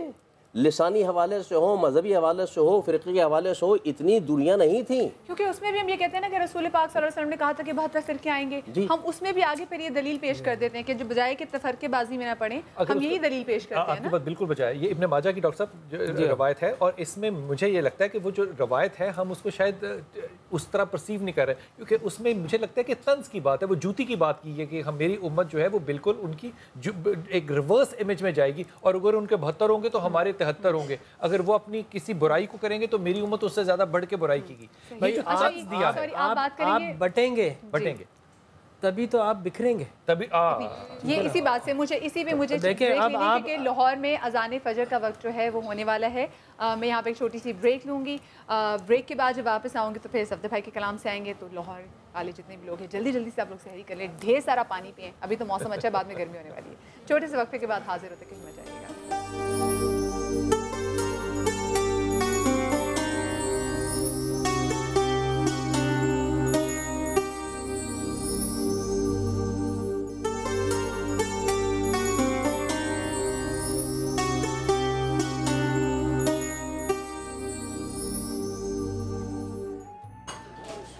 ब्रेक के बाद एक बार फिर से खुशामदीद। आज हम बात कर रहे हैं उन निशानियों की, मैं पेशगोइयाँ नहीं बोलूँगी, निशानियों की जो रसूल पाक सल्लल्लाहु अलैहि वसल्लम हमें दे गए हैं। अब उन निशानियों को हम कब देख सकेंगे अपनी आँख से, अकल की आँख से, और हम कब समझ पाएंगे कि हाँ भाई अब वो वक्त करीब आ गया है कि जिसके बारे में हमें वॉर्न किया गया था।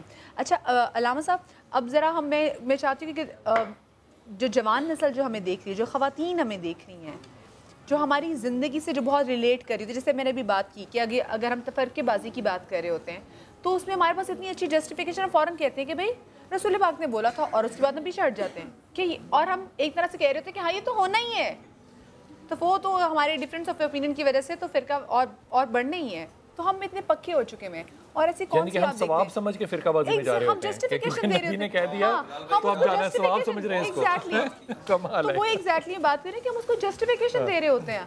तो जी जी, इसका सुनना मगर उस पर अमल ना करना, यही एक सबसे बड़ी बात होती है कि हम सुन भी रहे हैं। जी, हज़रत अब्बास ने इसकी तफसीर फरमाई है इल्म का उठ जाना। हमें हमेशा डॉक्टर साहब बताया गया कि इल्म के उठ जाने से मुराद ये है कि कुरान के हरूफ जो है वो गायब। आपने फरमाया कि इल्म के उठ जाने से मुराद ये है कि लोग अपनी बात को ज़्यादा फोकियत देंगे। बिल्कुल ये इल्म का उठ जाना। अच्छा, एक निशानी में मेंबर की बात भी की गई थी कि आप बैठे हैं कि मेंबर पे जो शख्स बैठेगा, घर में तो वो नहीं अदा करना चाहती, लेकिन मेंबर की भी बहुत जगहों पे बात की गई। तो जरा प्लीज इस पे भी रोशनी डालिए। जो बताई गई इसलिए बताई गई कि हम उनसे बचें, बजाय इसके कि वो करें, बजाय इसके कि हम उसका हिस्सा बने और हम उसकी टिक मार्क करते हैं। हाँ, ये भी हो गई है, ये भी। तो रसूल खुदा सल्लल्लाहु अलैहि वसल्लम आज के सिनेरियो में अगर हम बात करें, ये तो वो है जो मिसलीनियत से मुतफर्रिक है, जो हर मुसलमान के लिए, जिस तरह आपने बताया कि लोहे से आवाज़ आएंगी, जूते बोलेंगे तुम्हारे घर के, बताएंगे आकर कि तुम्हारे घर वाले तुम्हारे ग़याबत में, तुम्हारे एब्सेंस में क्या करते रहे, ठीक है ना। तो ये सारे के इंस्ट्रूमेंट्स आज हमारे यहाँ मौजूद हैं।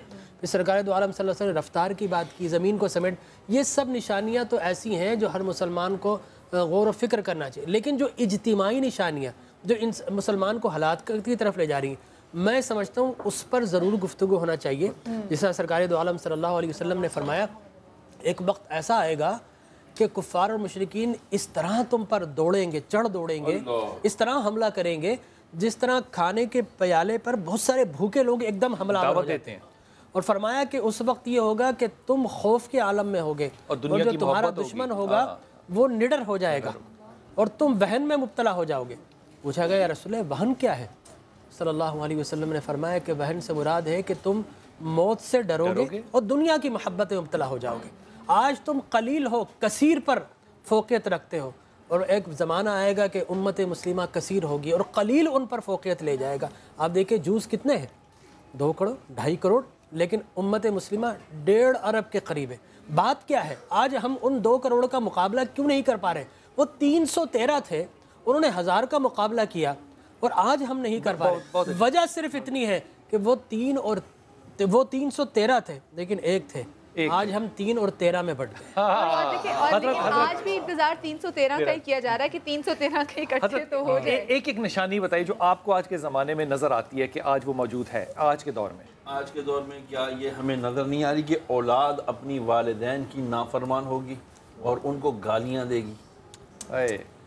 और आज आपने प्रोग्राम नहीं किए सारिम बर्नी के शेल्टर होम में कि जब बच्चे ही अपने माओ को छोड़कर चले गए हैं, इसके आगे मैं कुछ नहीं कहना। हजरत निशानी आज जो आपको नज़र आती है। देखिए जी, मुझे क्या सबको नज़र आ रही है, शायद पता नहीं कहना मुनासिब है या नहीं है, लेकिन अलामतों से अहम तरीन अलामत जब मुसलमान हाकिम अपनी इस्लामी मुमलिकतों में मंदिरों की तामीर की इजाज़त दे रहे हैं, ये भी हदीस का हिस्सा है। ये हदीस का हिस्सा है।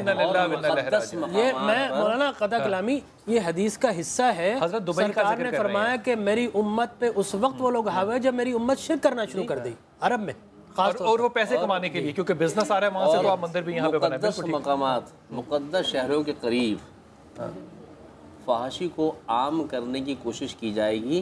कोशिश की, अब तो अमल दरामद हो गया। ये वो निशानियाँ हैं, बक्के तो बताते रहते हैं, लोग कहते हैं कि तो रिवायती बातें हैं, मगर ये तो नज़र आ रही है। डॉक्टर साहब, मैं एक निशानी इसमें शामिल करूंगा। एक बहुत ही अच्छी खातून, पढ़ी लिखी खातून का फ़ोन आया। उन्होंने कहा कि मेरी बहन और मेरे बहनोई जो है वो ये मैंने कहा बेटा मुझसे गिबत ना करो। उसने मुझे उसके बाद 1.5 गज़ का SMS किया कि आपने मुझे इंतहाई डिसअपॉइंट किया है कि आपने मुझे मेरी गिबत में शमूलियत नहीं की। मैं हैरान हूँ कि जिस चीज़ से नबी ने मना किया हो आज हम उसको अखलाकियात समझते हैं।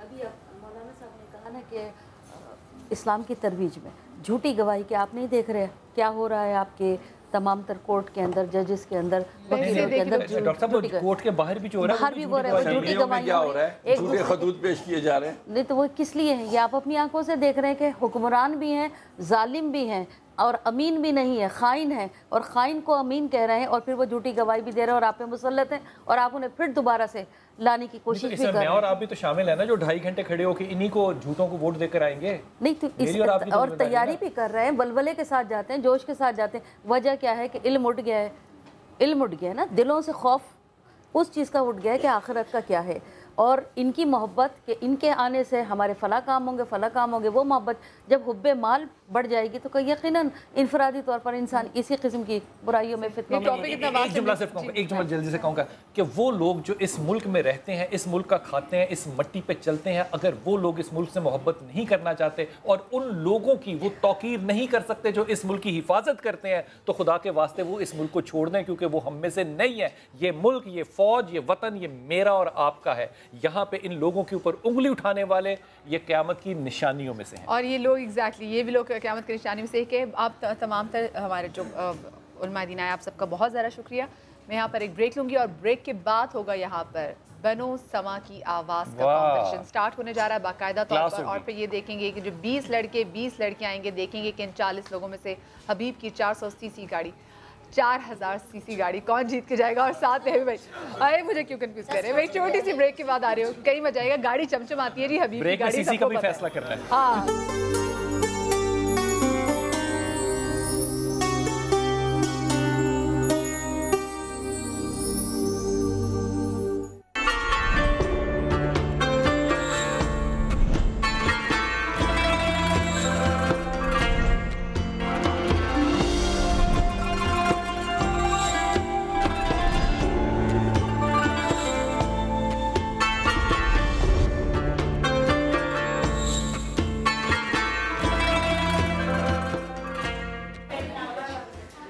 ब्रेक के बाद एक बार फिर से खुशामदीद। और आज बाकायदा तौर पर आगाज़ होने जा रहा है बनो समा की आवाज़ सीज़न 12 का।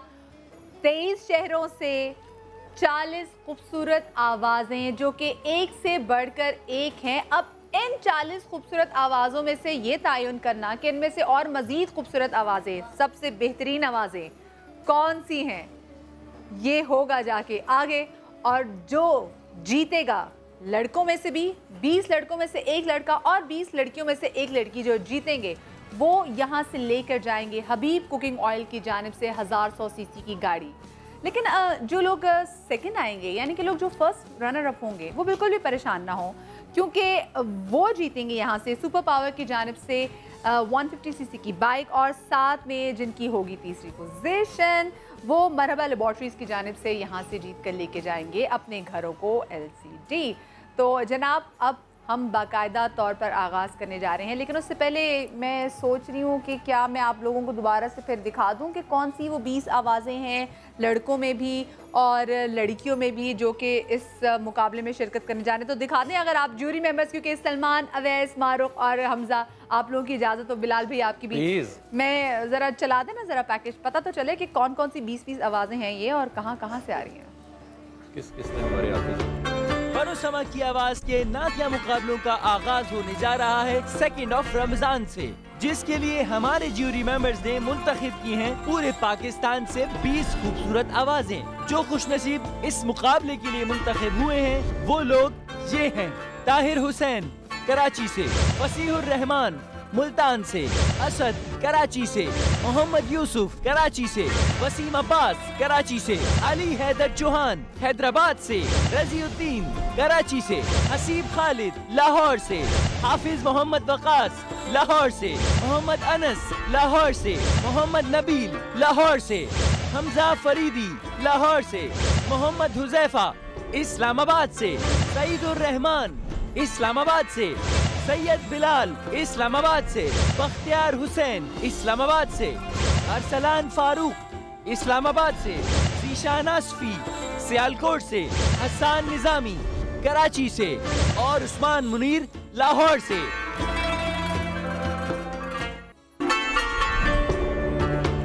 पिछले कई सालों से होता आ रहा है बनो समा की आवाज का ये ग्रैंड मुकाबला, जो कि अब शुरू होने जा रहा है दूसरी रमजान से। इस मुकाबले में आप सुनते हैं मुख्तलिफ शहरों से मुख्तलिफ आवाजें, जो कि अपनी मोहब्बत का इजहार रसूल अकरम सल्लल्लाहु अलैहि वसल्लम से नात की सूरत में करते हैं।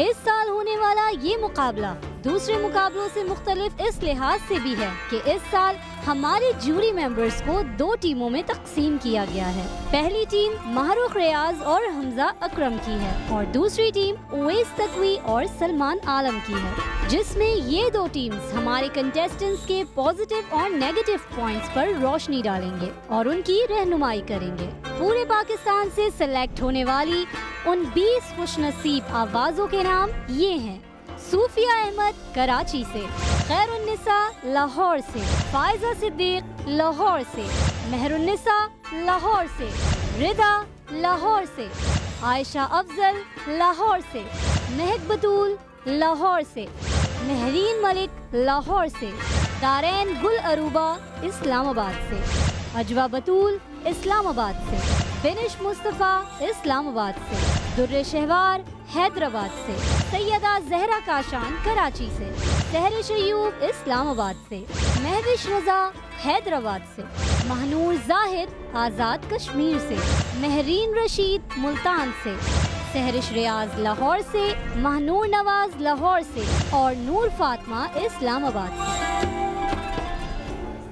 तो आपने जान लिया कि कौन 20 लड़कियां हैं और कौन 20 लड़के हैं जो कि बनो समा की आवाज़ सीज़न 12 में कम्पीट करने जा रहे हैं।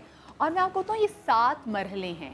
पहले आप टॉप 20 में कम्पीट करेंगे, फिर आप टॉप 15 में कम्पीट करेंगे, फिर आप टॉप 10 में कम्पीट करेंगे, फिर 8 में कम्पीट करेंगे, टॉप 6 में कम्पीट करेंगे, सेमीफाइनल होगा और फिर होगा फिनाले। और फिर फिनाले में देखेंगे कि कौन बनता है समा की आवाज़। और ये सिर्फ समा की आवाज़ नहीं, ये पाकिस्तान की आवाज़। और ये आवाज़ जो बनती है जब दुनिया भर में जाती है और जब ये नात पेश करती हैं तो हमें बहुत फ़ख्र होता है। तो जो आज की पहली आवाज़ है, हम उनको बुला लेते हैं। जनाब, नाम है इनका अली हैदर चौहान और इनका ज़रा पैकेज हम दिखा दें।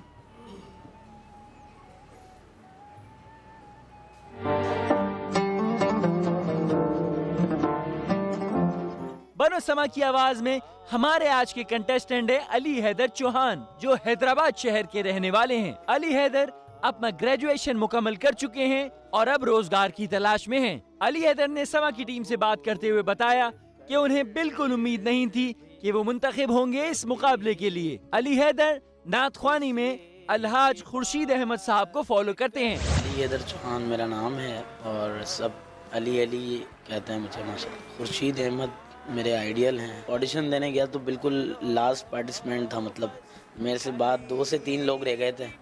तो मुझे दोस्त ने कहा था कि यार चलो इस बार ट्राई करते हैं। मैं वैसे ही कराची गया था तो उधर ऑडिशन देने भी चला गया। अब मुझे ये नहीं पता था कि ऐसा भी कुछ होना है। बस अल्लाह पाक की मर्ज़ी है, वो जिस वक्त जिसको चाहे जिसे चाहे इज़्ज़त दे सकता है। क्या पता ये मेरे लिए वो गुड लक पॉइंट हो, अल्लाह ने चाहा तो। माशाल्लाह बहुत खुशी होती है, दुआ भी बहुत करते हैं। ये इतनी मेहनत करते हैं तो कामयाब भी अल्लाह ताला ही नहीं करे। बहुत अच्छा लगता है। आज अली हैदर कैसा परफॉर्म करेंगे ये जानने के लिए देखते हैं इनकी लाइव परफॉर्मेंस। इनकी आईडी है 01।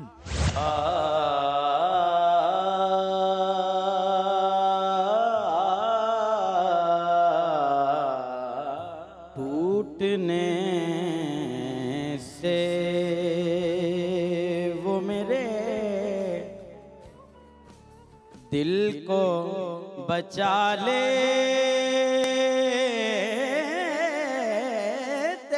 हैं।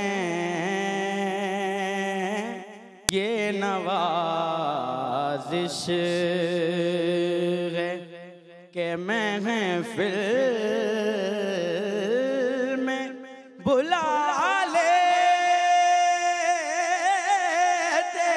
हैं। टूटने से करबला वाले शहीदों के जो रोए गम में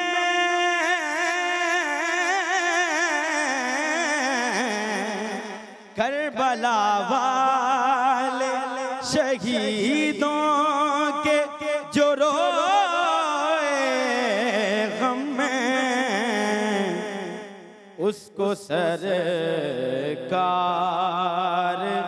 हर एक गम से बचा लेते हैं टूटने से। हाँ मेरा बहुत बहुत अली भाई आ गए, छा गए, क्या कमाल आपने आगाज़ किया है। मैं आपकी टीम के हैं सिलेक्शन, मुझे बड़ी खुशी हो रही है। I am so proud of you माशाल्लाह दोनों ये। पहले इनके पॉजिटिविटी अगर कोई नज़र आई हो मेरे अगेंस्ट जो हैं बैठे हुए 2 ज्यूरी मेंबर्स, अगर वो बता दें तो मैं फिर आगे कुछ बयान करूं। हमजा मैं आपसे कमेंट लेना चाहूँगी वैसे। मैं इजाज़त है? हाँ। अगर आप किसी महफिल में होते तो ये बेस्ट परफॉर्मेंस थी, बेस्ट आपने पेश किया, बेस्ट। लेकिन अगर आप ये मुझे माजरत के साथ बोलना पड़ेगा कि आप मुकाबले में हैं तो मुझे कुछ ना कुछ गलतियां निकालनी पड़ेंगी। ये गलतियां मैं निकालूंगी, लेकिन अभी क्योंकि अजान फजर का वक्त जो है वो कराची में भी होने वाला है, तो मैं जल्दी से ब्रेक ले रही हूँ। ब्रेक से वापस आएंगे, अजान से जब वापस आएंगे तो फिर कमेंट्स लेंगे जनाब जूरी में।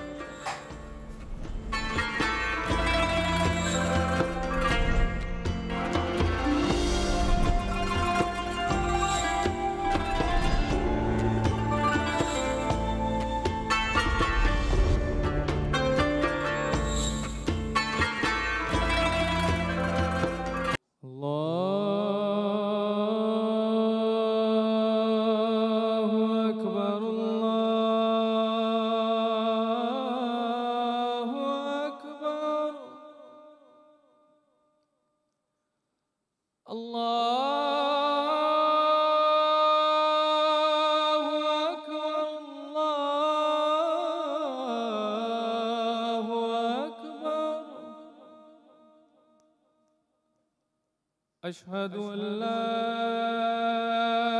इलाहा इल्लल्लाह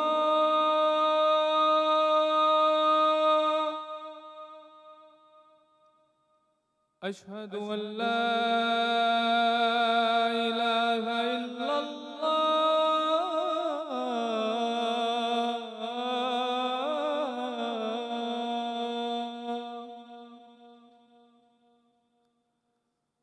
अशहदु अन्न मुहम्मदर रसूलुल्लाह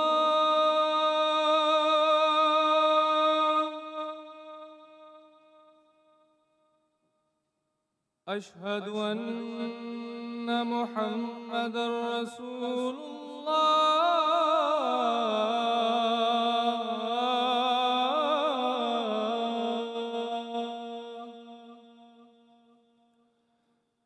हय्या अला सलाह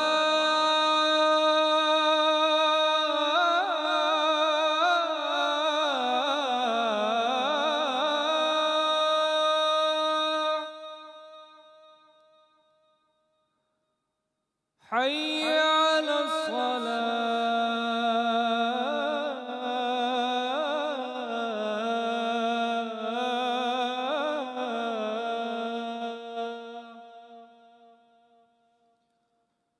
हय्या अलल फलाह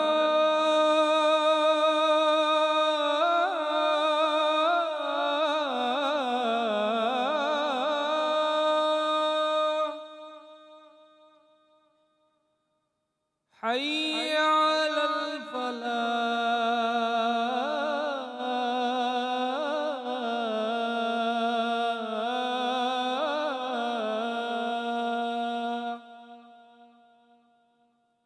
अस्सलातु खैरुम मिनन नौम अस्सलातु खैरुम मिनन नौम अल्लाहु अकबर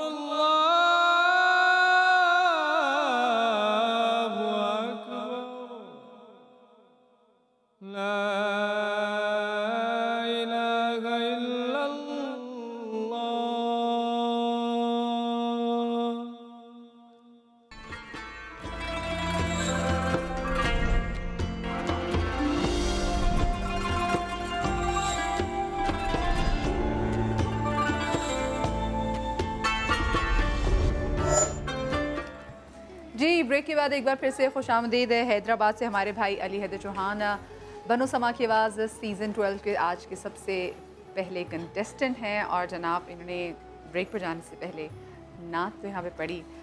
हमज़ा कुछ कह रहे थे इनके बारे में। हमज़ा जी, जिस तरीके से मैंने पिछली बात उसको पूरा करूँगा कि महफिल थी तो ये बहुत अच्छी चीज़ें थी, क्योंकि लाइव परफॉर्मेंस में लाइव जब हम पढ़ रहे होते बहुत सारी गलतियां हटा देते हैं, लेकिन ये बात है बनो समा की आवाज़ की और हमने बेस्ट सेलेक्ट करना है। आप बहुत सारी जगह आपकी आवाज़ कांप रही थी और जब जब आप ऊपर लेके जा रहे थे तो नर्वसनेस भी तो होगी ना, थी नर्वस थे तो आप हम पे या ऑडियंस पे जाहिर ये कर रहे थे कि वो नात की तरफ से हटके वो गाना हो जा रहा था। इतना ज़्यादा वो एक नात का जो तकद्दुस था ना उसमें बहुत ज़्यादा हरकतें आ जा रही थी। अब कर तू। बात जहाँ तक इन्होंने की कि वो आवाज़ भरा रही थी या कांप रही थी, तो बिलाल भाई यहाँ पे बैठे हुए भाई, इतने सीनियर लोग, पीछे ताजी भाई बैठे हुए हैं, उधर सफदर भाई बैठे हुए हैं, जवीरिया बैठी हुई हैं, खुद मदिया बाजी यहाँ सर पे खड़ी है उस गरीब के, तो वो कहाँ से अच्छा बोल पाएगा? अपने भाई की इतना कंफ्यूज कर देंगे। 4 लोग आपने उसके सामने बिठा दिए, कैसे बोलेगा भाई वो? और आप मुझे खुद गवाही दे रहे थे आप जब वो पढ़ रहा था कि अच्छा पढ़ रहा है। आप ये बताएं ये कौन सी बार आए, ये कौन सी बार आए इस क्या कह रहे हैं? ये कौन सी दफा? अच्छा, ये कौन सी दफा यहाँ पर आए? मेरे ख्याल में दूसरी दफा इन्होंने किस्मत आजमाई अपनी। तो पहली दफा अगर नर्वसनेस हो तो चलता है, दूसरी दफा भी नहीं। मेरी बात सुने ना, तो ये सीजन 12 के यहाँ पे लोगों के सामने तो पहली बार सीजन 12 में पहली बार पढ़ रहे हैं, तो नर्वसनेस होना बिलाल भी क्या बुरी बात है? मुझे बताएं जरा। मेरा नहीं ख्याल कि मुझे लगता है कि वो जो कह रहे हैं वो सारी बातें सही होंगी, लेकिन इसमें 2 बातों का ख्याल जो है ना ध्यान। आपका नाम क्या बेटा? अली हैदर। आपने 2 बातों का ख्याल रखना है। एक तो आपकी अपनी कोई जो अंदाज़ है ना वो आपका ज़ाती होना चाहिए। ये अंदाज़ जो था ना ये बहुत अच्छा था, लेकिन ये मसाजिद में बैठ के पढ़ने वाला अंदाज़ था। आपकी इसमें अपनी कोई तहकीक या अपना कोई अंदाज़ जो था वो रंग मुझे बिल्कुल भी नज़र नहीं आया। दूसरा, आपको अल्फाज पे बड़ा गौर करना है कि आपके जो तलफ़ुज़ है मुझे उस पर बहुत शदीद एतराज़ है। आपके अल्फाज जो हैं वो मिले हुए हैं और वो जुदा जुदा नहीं है, इन पे आपने बहुत करना है। मुझे अब याद नहीं है क्योंकि वो वक्त टाइम इतना गुजर गया कि वो लफ्ज़ ठीक नहीं है, अंदाज़ा आपका जो था वो ठीक नहीं था। आपकी रेंज बहुत है, लेकिन रेंज होना सिर्फ नात पढ़ना तो नहीं हो सकता। सही। अच्छा जल्दी से सलमान। मैं ये कहना चाहूँगा इनकी परफॉर्मेंस ओवरऑल बहुत अच्छी थी। कुछ गलतियाँ हमजा भाई ने बताएं, कुछ गलतियाँ बिलाल भाई ने बताएं, कुछ गलतियाँ भी और ये लोग भी बताएंगे। बच्चे की जान लेनी है। लेकिन बात ये है कि जब आप कलाम पढ़ रहे होते हैं ना तो आपके अंदर से फीलिंग आनी चाहिए। जो ये कलाम था उसमें फीलिंग कम थी। मतलब मैं सिर्फ ये सोच कर आया हूँ मैंने जगहें लगानी है, जूरी को खुश करना है, लोगों को खुश करना है कि मैंने भरपूर जगह लगा के पढ़नी। जगह लगाना मकसद नहीं है। इस बात से मैं इख्तिलाफ करूंगा कि जहाँ तक फीलिंग की बात है वो पूरी थी, सब मजे ले रहे थे। देखिए फीलिंग में जब उसने अंतरा बोला है ना, अंतरा जब उसने बोला है तो पूरी फीलिंग के साथ बोला है। फीलिंग पूरी थी। नहीं, मैं इस बात से ये ऐसी बात नहीं। देखें जब आप एक टीम में बात ये होती है जब मैं फीलिंग वो होती है जब मैं हेड डाउन कर लूँ, मैं यूँ बैठा हुआ हूँ और मैं गुम हो जाऊं, वो फीलिंग्स हैं। जब मैं इधर उधर देखूं ना वो फीलिंग्स नहीं है। बिलाल भाई क्या कहते हैं? वाह वाह वाह, ये बात इसने बड़ी अच्छी की, बड़ी अच्छी बात की। अच्छा मैं अपने जो बड़े सालों बाद की लेकिन अच्छी बात की। भी आपसे भी मैं लेना चाहूंगी जी कमेंट। ला सीख रहा हूं मैं। बहुत अच्छी बात। माइक दीजिएगा, ज़बान के पास माइक नहीं है जी। ज़बान भाई सही है सर। हाँ, मैं तो सिर्फ इतना ही कहूँगा कि भाई इधर देखिए अली हैदर मियाँ परेशान हो गए। आप चारों को देख के वक्त आखिर नहीं है, अभी इब्तिदा है। वक्त आखिर में ऐसे देखा जाता है कि यार कर दे यार, ऐसा नहीं होता। आप जब कंपटीशन में आए तो हर तरह से तैयार होकर आइए। सिर्फ इतनी सी बात है, बाकी जजेस से अच्छा फैसला मैं नहीं कर सकता क्योंकि जजेस हैं वो। सलमान, जो सच बात है आप लोगों में जिम्मेदारी ज़्यादा है। देखिए मैं आपको बता दूं, बिलाल भाई बैठे हैं, मैं तो आपको पता है कितने साल से साथ हूँ, मगर मैं ये कहूँगा मेरे दोस्त तैयारी से आइए, अल्लड़पन से मत आइए, क्योंकि सना खान रसूल जो उसका बहुत बड़ा मकाम है, मुकाबला जीतने ही कोई आपका वो नहीं है टारगेट। ये पढ़ते रहिए, आपकी सारी मंजिलें आसान है, पता नहीं कितने मुकाबले आएंगे। जबरदस्त। सब भाई भाई ले उसकी और क्लास लें। नहीं, मैं बिल्कुल क्लास लूँगा, बल्कि मैं ये कह रहा हूँ कि आपने बहुत अच्छा पढ़ा और बहुत खूबसूरत दिल से पढ़ा। लेकिन मुझे ऐसा लगा कि कुछ जल्दी, या तो वो घबराहट की वजह से कुछ जल्दी होगी, उस जल्दी में जो कुछ गलती इन्होंने अगर नोट की तो नोट की, वरना आपने बहुत अच्छा। अभी सफदर मैं यही बात कर रहे थे जी। जवेरिया जब आप कितना भी पक्का पढ़ने वाले हो, कितने भी महफिलों में पढ़ने वाले हो, लेकिन जो जजेस के सामने नर्वसनेस होती है वो रहती है। लेकिन छोटी सी एक चीज़ कहनी है, जो आपने गम मैं पढ़ दिया, जब आप उसको थोड़ा सा मुंह कम खोलते तो वो मैं हो जाता। तो गम मैं इज़ करेक्ट और गम मैं नहीं होगा। बस ये कहना। गम में होना और गम मैं होना दोनों अलग चीज़ हैं। अब हम इनको दोबारा से चक्कर दे रहे थे। अब दिलबाग से नहीं बेचारा जो लोगों से बोला कि मैं सपोर्ट के लिए दुआएं दें, मार्क्स से ही सारी काम होगा, ठीक है। अब 11वीं सेरी तक में इंतजार करना है। अच्छा कह दो मेरे भाई, रोना नहीं है, बस कहना जो है वो कह दो। मैं एक बात कहना चाहता हूँ बिलाल भाई, मैं तकरीबन 2010 से कंपटीशन कर रहा हूँ, ठीक है। लोगों के साथ उनके वालिदैन होते हैं, भाई होते हैं, सब आते हैं, ठीक है। मेरे साथ आज तक मतलब कोई घर वाला नहीं आया, ठीक है। मुझे मतलब क्या कह सकते हैं, अब घर वाला मतलब आए सपोर्ट होती ना, सामने बैठा हो बस मुझे वो होता है, मगर मेरे लिए आज तक मेरे साथ कोई नहीं आया। मुझे इस बात का दुख है। हमें नहीं घर वाला मानता तो ये हम आपके साथ हैं, सब आपके साथ हैं, हम सब आपके बहन भाई हैं। आपका भाई हूँ। अभी जब पैकेज बनाने आए थे तब भी घर वाला कोई नहीं बैठा, तो फिर ऐसा दुख होता है। सर आप हमें बोलते हैं हम आपके पैकेज में आते, ऐसी आपने बात कर। हम सब आपके साथ हैं, हम सब अल्लाह आपको बहुत कामयाब करे। आपके घर में कौन कौन है?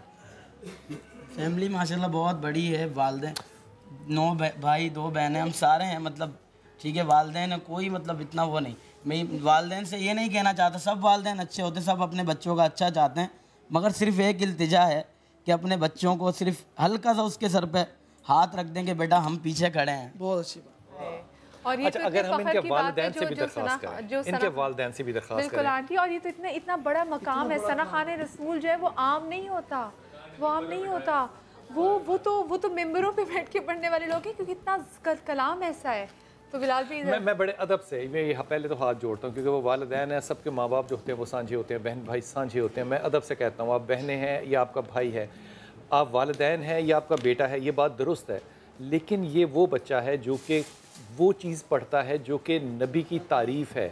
मैं तो उन लोगों में से हूँ जो कि कुरान को भी नात समझता है और नात को भी कुरान समझता है। खुदा के वास्ते जो लोग वो तौकीर करते हैं, जो मेरे नबी ने कहा है कि तौकीर इंसान जो है ये ईमान का जुज़ है, अगर ये बेटा आपका एक ये तौकीर कर रहा है तो मैं आपके लिए दुआ करता हूँ कि अल्लाह आपको तौफीक दे कि आप भी इसकी तौकीर करें। खुदा के वास्ते इस ज़िंदगी में आपने जो भी करना है वो ज़रूर कमाइए, लेकिन ये बच्चा जो है ना, ये आप माँ बाप जो है ना, ये इनकी आखिरत का सामान है। ये याद आएगा आपको जब आप कब्र में लेटे होंगे। ये मेरा आपसे प्रॉमिस है, जब तक आप इस कंपटीशन में आपके घर से कोई नहीं आता, आपकी बहन आपके पीछे खड़ी होगी। तो ये आपकी बहन आपके साथ है। आपने ये नहीं समझना आपके घर से कोई नहीं आया, आपने ये समझना है कि ये भी मेरी बहन है। हमारा भी ये दुख सुन, हम भी कुछ कहना चाहते हैं आपसे, हम ये कहना चाहते हैं कि आपने हमें घर वाला क्यों नहीं समझा। चले अच्छा, अभी नेक्स्ट डे चले भाई, खुश हो गए हो, बहन साथ है ना, एक बहन बना के जा रहे हो। चले जी, ये थैंक यू सो मच। ये तो हमारे हैदराबाद से हमारे भाई थे, अली भाई। और अभी मैं आपको यहाँ कराची के स्टूडियो से लिए जा रही हूँ लाहौर स्टूडियो, जहाँ पर हमारे साथ आज के दूसरे कंटेस्टेंट हैं जिनका नाम है हसीब खालिद। तो पहले हसीब पे ये पैकेज देख लेते हैं और फिर उनसे नाच सुनते हैं। खूबसूरत आवाज के मालिक, शहर लाहौर से ताल्लुक रखने वाले ये हैं हसीब खालिद, जो बहुत छोटी उम्र से नातख्वानी करते आ रहे हैं। हसीब अपने असातिज़ा के शुक्रगुजार हैं कि उन्होंने इस काबिल बनाया हसीब को कि वो इस मुकाबले में आज खड़े हैं। नात का शौक़ मुझे बचपन से ही है, बस टीवी में नातें वगैरह सुनता था, और अल्लाह ताला के करम से काफ़ी कंपटीशन भी मैंने विन किए, और अपने उस्तादों की दुआओं से, माँ बाप की दुआओं से अल्लाह ताला ने एक मुकाम बख्शा। और शुक्रगुजार हूँ समा टीवी वालों का कि जिन्होंने मुझे इस बहुत बड़े दुनिया के कंपटीशन में सिलेक्ट किया, और उन जजेस का कि जिन्होंने मुझे इस कंपटीशन में सिलेक्ट किया। दुआ है अल्लाह ताला हम सबको कामयाबियाँ अता फरमाए। हसीब के वालिद ने समा की टीम से बात करते हुए बताया कि वो दुआ गो हैं कि उनका बेटा बने समा की आवाज़। हम शुक्रिया अदा करते हैं समा चैनल वालों का कि जिन्होंने मेरे बेटे को सलाहा और सिलेक्ट किया। अल्लाह ताला मेरे बेटे को कामयाब करे, इंशाल्लाह ये मुकाबला जीत के आएगा। और इसने माशाल्लाह काफ़ी मेहनत की है, इसको बचपन से ही नात ख्वानी का शौक़ था। वालिदा कहती हैं कि हसीब दिन रात मेहनत करते हैं और नात पढ़ते हैं। वो दुआ गो हैं कि हसीब बने समा की आवाज़। हम चाहते हैं कि हमारा बेटा जीत के आए, बहुत मेहनत करता है, सही रात सारा दिन पढ़ता रहता है, इसको बचपन से शौक़ है नात का। इंशाल्लाह मेरा बेटा समा की आवाज़ बनेगा। इंशाल्लाह उम्मीद है आप सबकी दुआओं से और माँ बाप उस्तादों की दुआओं से कि ये मुकाबला मैं ही जीतूँगा इंशाल्लाह। वालिदैन की दुआएं हसीब के साथ हैं लेकिन आज की परफॉर्मेंस हसीब को कहां तक ले जाएगी, ये जानने के लिए सुनते हैं हसीब की आवाज।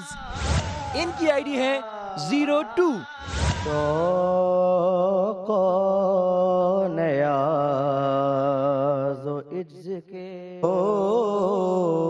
भी काश जलवाए खजरा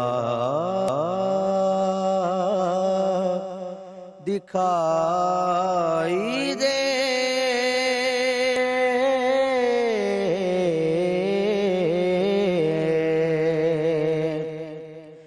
बेनूर आँख से भी उजाला दिखाई दे,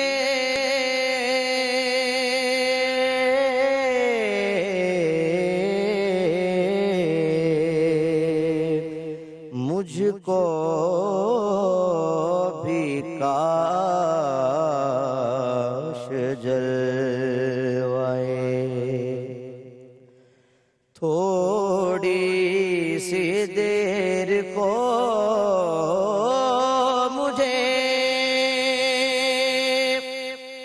बीनाई चाहिए,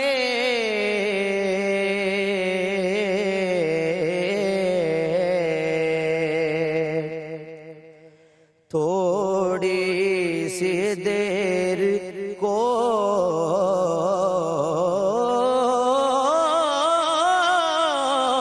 मुझे बीनाई चाहिए,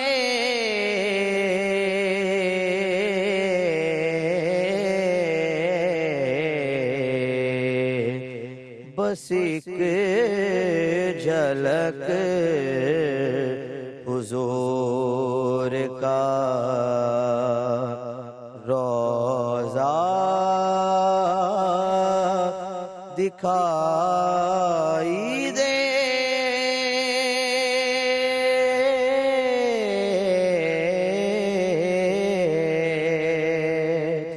मुझको भी काश जलवाए खजरा दिखाई दे,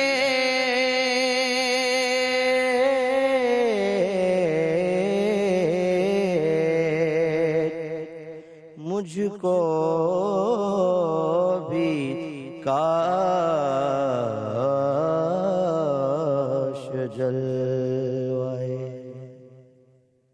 दीप खालिद हमारे साथ लाहौर से, मैं क्योंकि टाइम कम है और भी तो मैं जी हमजा आपकी टीम के सेटिस्फाई हैं आप और मारूफ आप मुझे बताएं सेटिस्फाई हैं क्या? उन्होंने वैसे पढ़ा जैसे उन्होंने ऑडिशन में पढ़ा था? से बहुत ज़्यादा उम्मीदें थी, बहुत ज़्यादा थी। आप लोगों ने सेलेक्ट किया? और जी बिल्कुल, बिलाल भाई इन्होंने जो ऑडिशन में पढ़ा था उनसे हम सब बहुत मुतासिर हुए थे। अभी भी इन्होंने बेहतर पढ़ा, लेकिन जो इनकी वो परफॉर्मेंस थी वो अब तक हमारे जहनों में बेहतरी वाली जगह बताना मुझे कौन सी थी? बिलाल भाई जो ऊपर गए थे वो मुझे लाइन हर जगह एक ही जगह ऊपर जाते थे, नहीं वो ऊपर गए थे, वहाँ उन्होंने फिर भी बेहतर पढ़ा, मतलब हर जगह इनका सुर बिखर रहा था। दूसरी दफ़ा जब इन्होंने दूसरी लाइन रिपीट की तब भी ये सुर से आउट हो गए थे। बट मुझे लगता है बिलाल भाई थोड़ा से होते हैं, वहाँ एक अकेला बंदा खड़ा है, वो पढ़ रहा होता है नात, ये माहौल नहीं है, सारी ये चीज़ें नहीं है। इसका मतलब नात खाने वालों के लिए पहले माहौल पैदा किया जाए, फिर कहा जाए फिर थोड़ा सा उनके लिए हमें रखना चाहिए, मतलब यहाँ जो परफॉर्म करते हैं उनके लिए बहुत ज़्यादा उनके लिए प्लस पॉइंट वैसे ये भी था कि सामने आप लोग नहीं बैठे हुए थे, वो इतने नर्वसनेस का शिकार नहीं थे। जी सलमान, ये प्लस पॉइंट नहीं है, ये बल्कि माइनस पॉइंट है। जो कुछ भी है उनको इससे पहले जो पढ़ रहे थे उनको मेरी आंखों से अंदाजा हो रहा था कि यार मैं देख रहा हूँ बेसुरा, उसको तो पता भी नहीं है, उसको तो पता भी नहीं चल रहा। उसको अपने सुर को अगर नहीं पहचान सकता तो बहुत ही खतरनाक बात है। वाह वाह वाह, देखिए जी नहीं सुर को अगर उसकी पहचान नहीं, बल्कि बिलाल भाई मैं एक बात अभी जब वो पढ़ रहा था तो मैं इनसे पूछा कि आप दोनों ने उस बच्चे को सेलेक्ट किया था, तो क्या एक दफ़ा पहले आपने कलाम का इंतखाब उससे पूछा था कि क्या किया है, या एक दफ़ा अस्थाई संचाई उसकी सुनी थी? तो मतलब मैं खुद हैरान हूँ कि देखो अगर वो उसकी अच्छा पढ़ने आवाज़ के वाला अंदर रेंज है, उसकी आवाज़ में रेंज है, इस पे कोई दो राय नहीं है। एक तो लेकिन आज वो सुर को मेंटेन करना उसका जो था वो बिल्कुल ही, एक तो सुर उसने नीचे लिया शुरू में, सुर नीचे लेने के बाद फिर उसने सुर चेंज करा उस चीज़ को कि मेरा बहुत ज़्यादा नीचे हो गया हूँ, मुझसे नहीं पढ़ा जाएगा, फिर उसने तो चेंज इसका मतलब तो ये हुआ ना कि उसको सुर की समझ है। सुर की समझ है तो बेसुरा क्यों हुआ फिर बेसुरा क्यों हुआ? सुर की समझ है तो बेसुरा नहीं होना चाहिए। कभी हमारा दिन नहीं होता। कभी कभार हमसे हो जाता है कि हम हसीब भाई कोई आपको और मेरी आवाज़ आ रही है? हम कंपटीशन में नहीं होते। हाँ ये भी है मसला। हसीब भाई, अच्छा मुझे हसीब भाई का माइक खोलेगा। हसीब भाई आपको, आप खुद क्या कहना चाहेंगे? आपको खुद कैसा लगा कि जब आपने जिस तरह से सोचा था कि आपने नात बिल्कुल यहाँ पे वैसे पढ़ी है? जी अल्हम्दुलिल्लाह बड़ी अच्छी कोशिश की है। अच्छा चलें, जिस तरह जजेस कहें। ठीक है। अच्छा आप नर्वसनेस का शिकार तो नहीं है? ये भी कह रहे थे आप सुर से कहीं ऊपर नीचे हुए हैं, ऐसा हुआ है? खुद फील किया आपने? नहीं। अच्छा चलें, हसीब भाई को नहीं फील हुआ कि वो सुर से ऊपर नीचे हुए हैं। चलें ठीक है, बहुत शुक्रिया हसीब आपका। ये तो थे जनाब आज के लड़के अली हैदर चौहान और हसीब खालिद, इनमें से एक का ताल्लुक हैदराबाद और एक का लाहौर से। अब जो बारी है वो है लड़कियों की। तो जो पहली हमारी आज की लड़की हैं, जो कि इस कंपटीशन की पहली लड़की हैं, कंटेस्टेंट हैं, इनका नाम है सूफिया अहमद और सूफिया का ताल्लुक है कराची से। जल्दी से सूफिया पे ये पैकेज देख लेते हैं और फिर उनसे नाच सुनते हैं।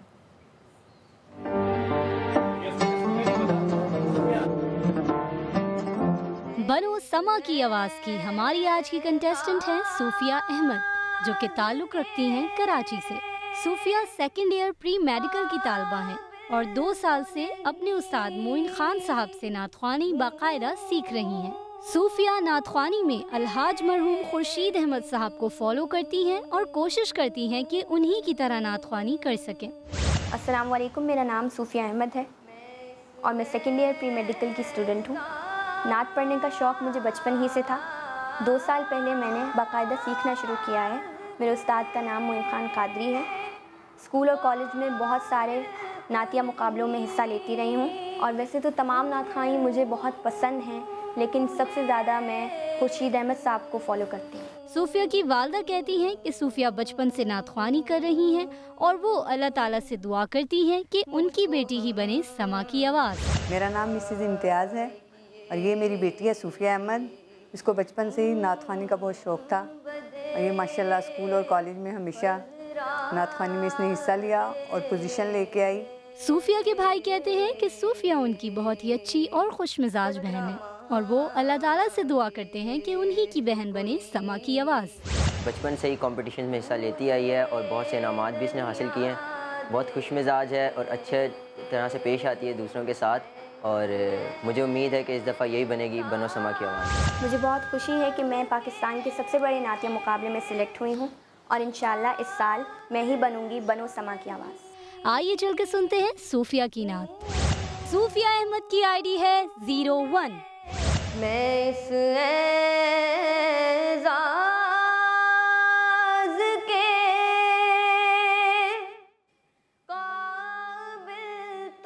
शौक़ बेहद गमे दिल दीदाए तर मिल जाए मुझको तैबा के लिए रख्त सफ़र मिल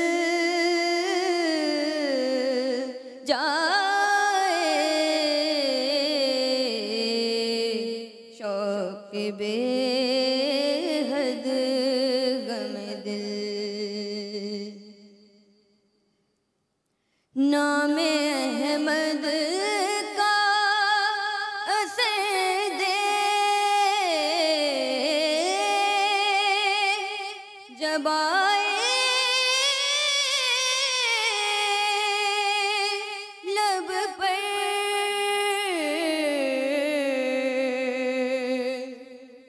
नाम अहमद का असर दे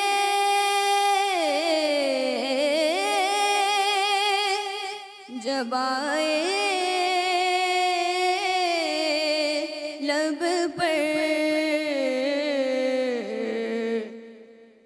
चश्मे बेमाया को आंसू का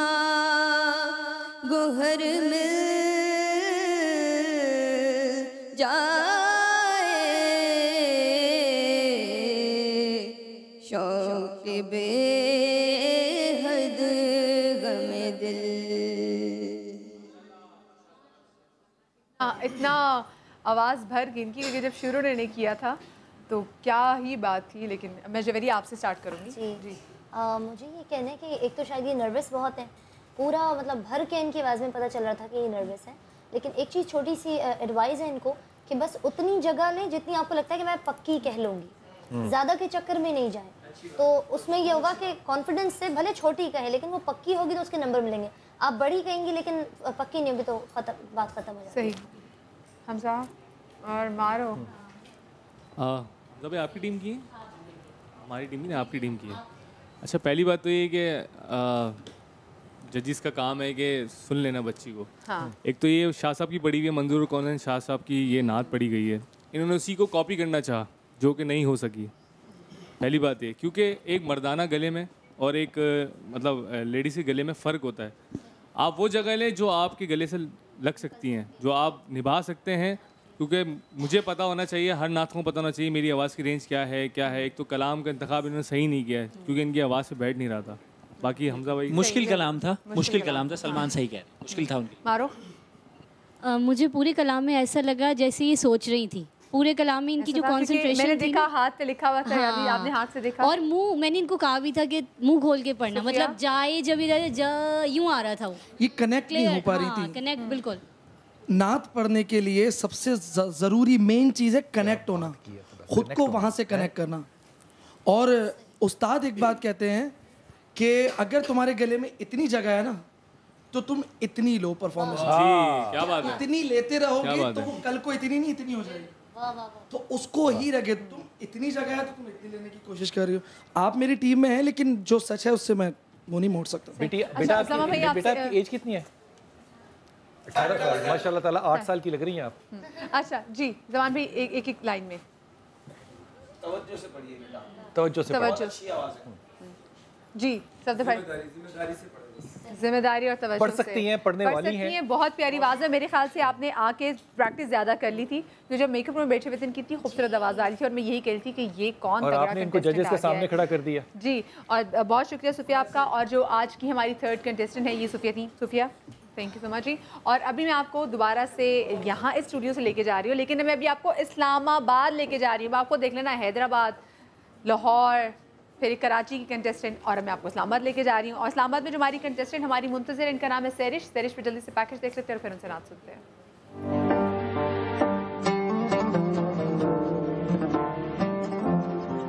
सहरिश अयूब आवान जो कि ताल्लुक रखती हैं इस्लामाबाद से, है हमारी आज की बनो समा की आवाज़ की कंटेस्टेंट। सहरिश बहुत सारे मुकाबलों में नात ख्वानी करती और जीतती आई हैं। नात ख्वानी में अपने रूहानी उस्ताद सैयद ज़बीब मसूद शाह साहब को मानती हैं।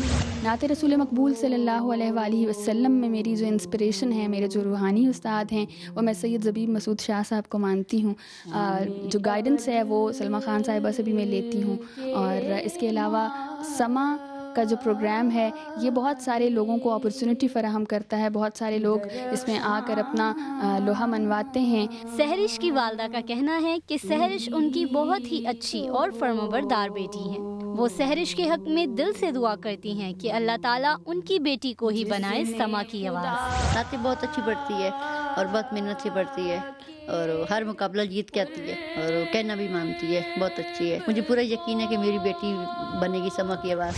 इंशाअल्लाह मुझे यकीन है कि मैं ही बनूंगी समा की आवाज़। आइए चल के सुनते हैं सहरिश की नात और देखते हैं कि क्या सहरिश हमारे जजेस को मुतासिर कर पाती हैं या नहीं। सहरिश की आईडी है 02। शामिल किसी को और बसाया न जाएगा,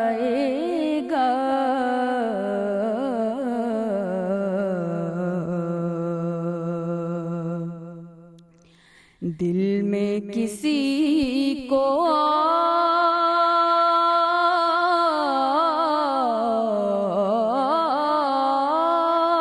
और बसाया न जाएगा।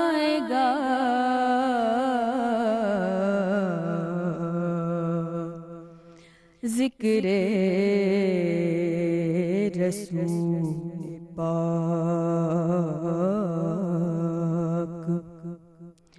भुलाया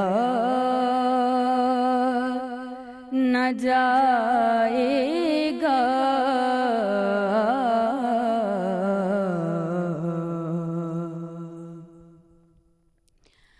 वो खुद ही जान लेंगे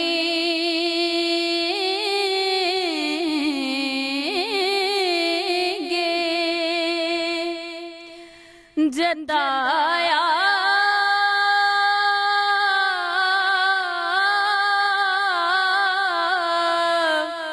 ना जाएगा।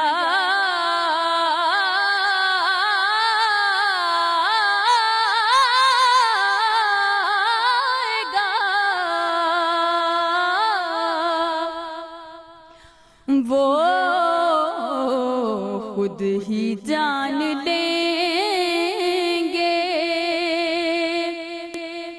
जताया न जाएगा।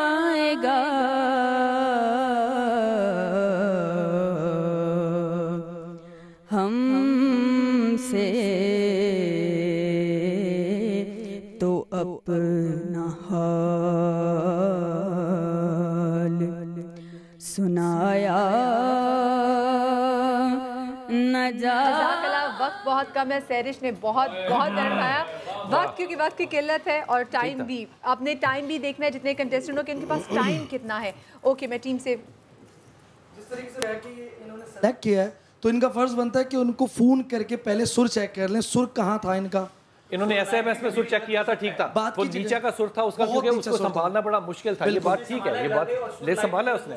और जितनी उसकी नीचे से ऊपर तक की रेंज थी, ये बहुत बोला कम। और बिलाल भाई, जो अंतरा उसने बोला वो लड़के भी नहीं बोल सकते इस तरह अंतरा, इतना जबरदस्त और इतना हम इस वक्त हम इस वक्त ये बात, अगर ये बात करने बैठे कि कौन पढ़ सकता है कौन नहीं पढ़ सकता, अभी बात करने की इसने कैसा पढ़ा है। तो इसने सुर नीचे बहुत रखा है, जो कि रसूल भी बोल रही थी ना, तो वो रसू आ रहा था, लाम जो था वो गायब हो जा रहा था बेस की वजह से। अच्छा, चलिए अंतरा सुना था ना पहले, अस्थाई संचार की तो बात हो। चलिए ये गलती माफ होती है, सुर अगर कम है ये गलती माफ है, लेकिन कमाल पढ़ा है। सत्तर भाई ने बोला तो माफ कितने कमाल पढ़ा है। मैं इंशाल्लाह आज शाम 6:05 पे आपकी मुलाकात होगी बिलाल भाई से कुतुब ऑनलाइन में, और इंशाल्लाह कल आपसे तीसरी सहरी में हमारी मुलाकात होगी और बनो समा की आवाज़ की बाकी 4 कंटेस्टेंट होंगे, जो कि इतने कंटेस्टेंट हैं। अपना बहुत सारा ख्याल रखिएगा, शाद रहिए, आबाद रहिए, कल मिलते हैं। अल्लाह हाफ़िज़।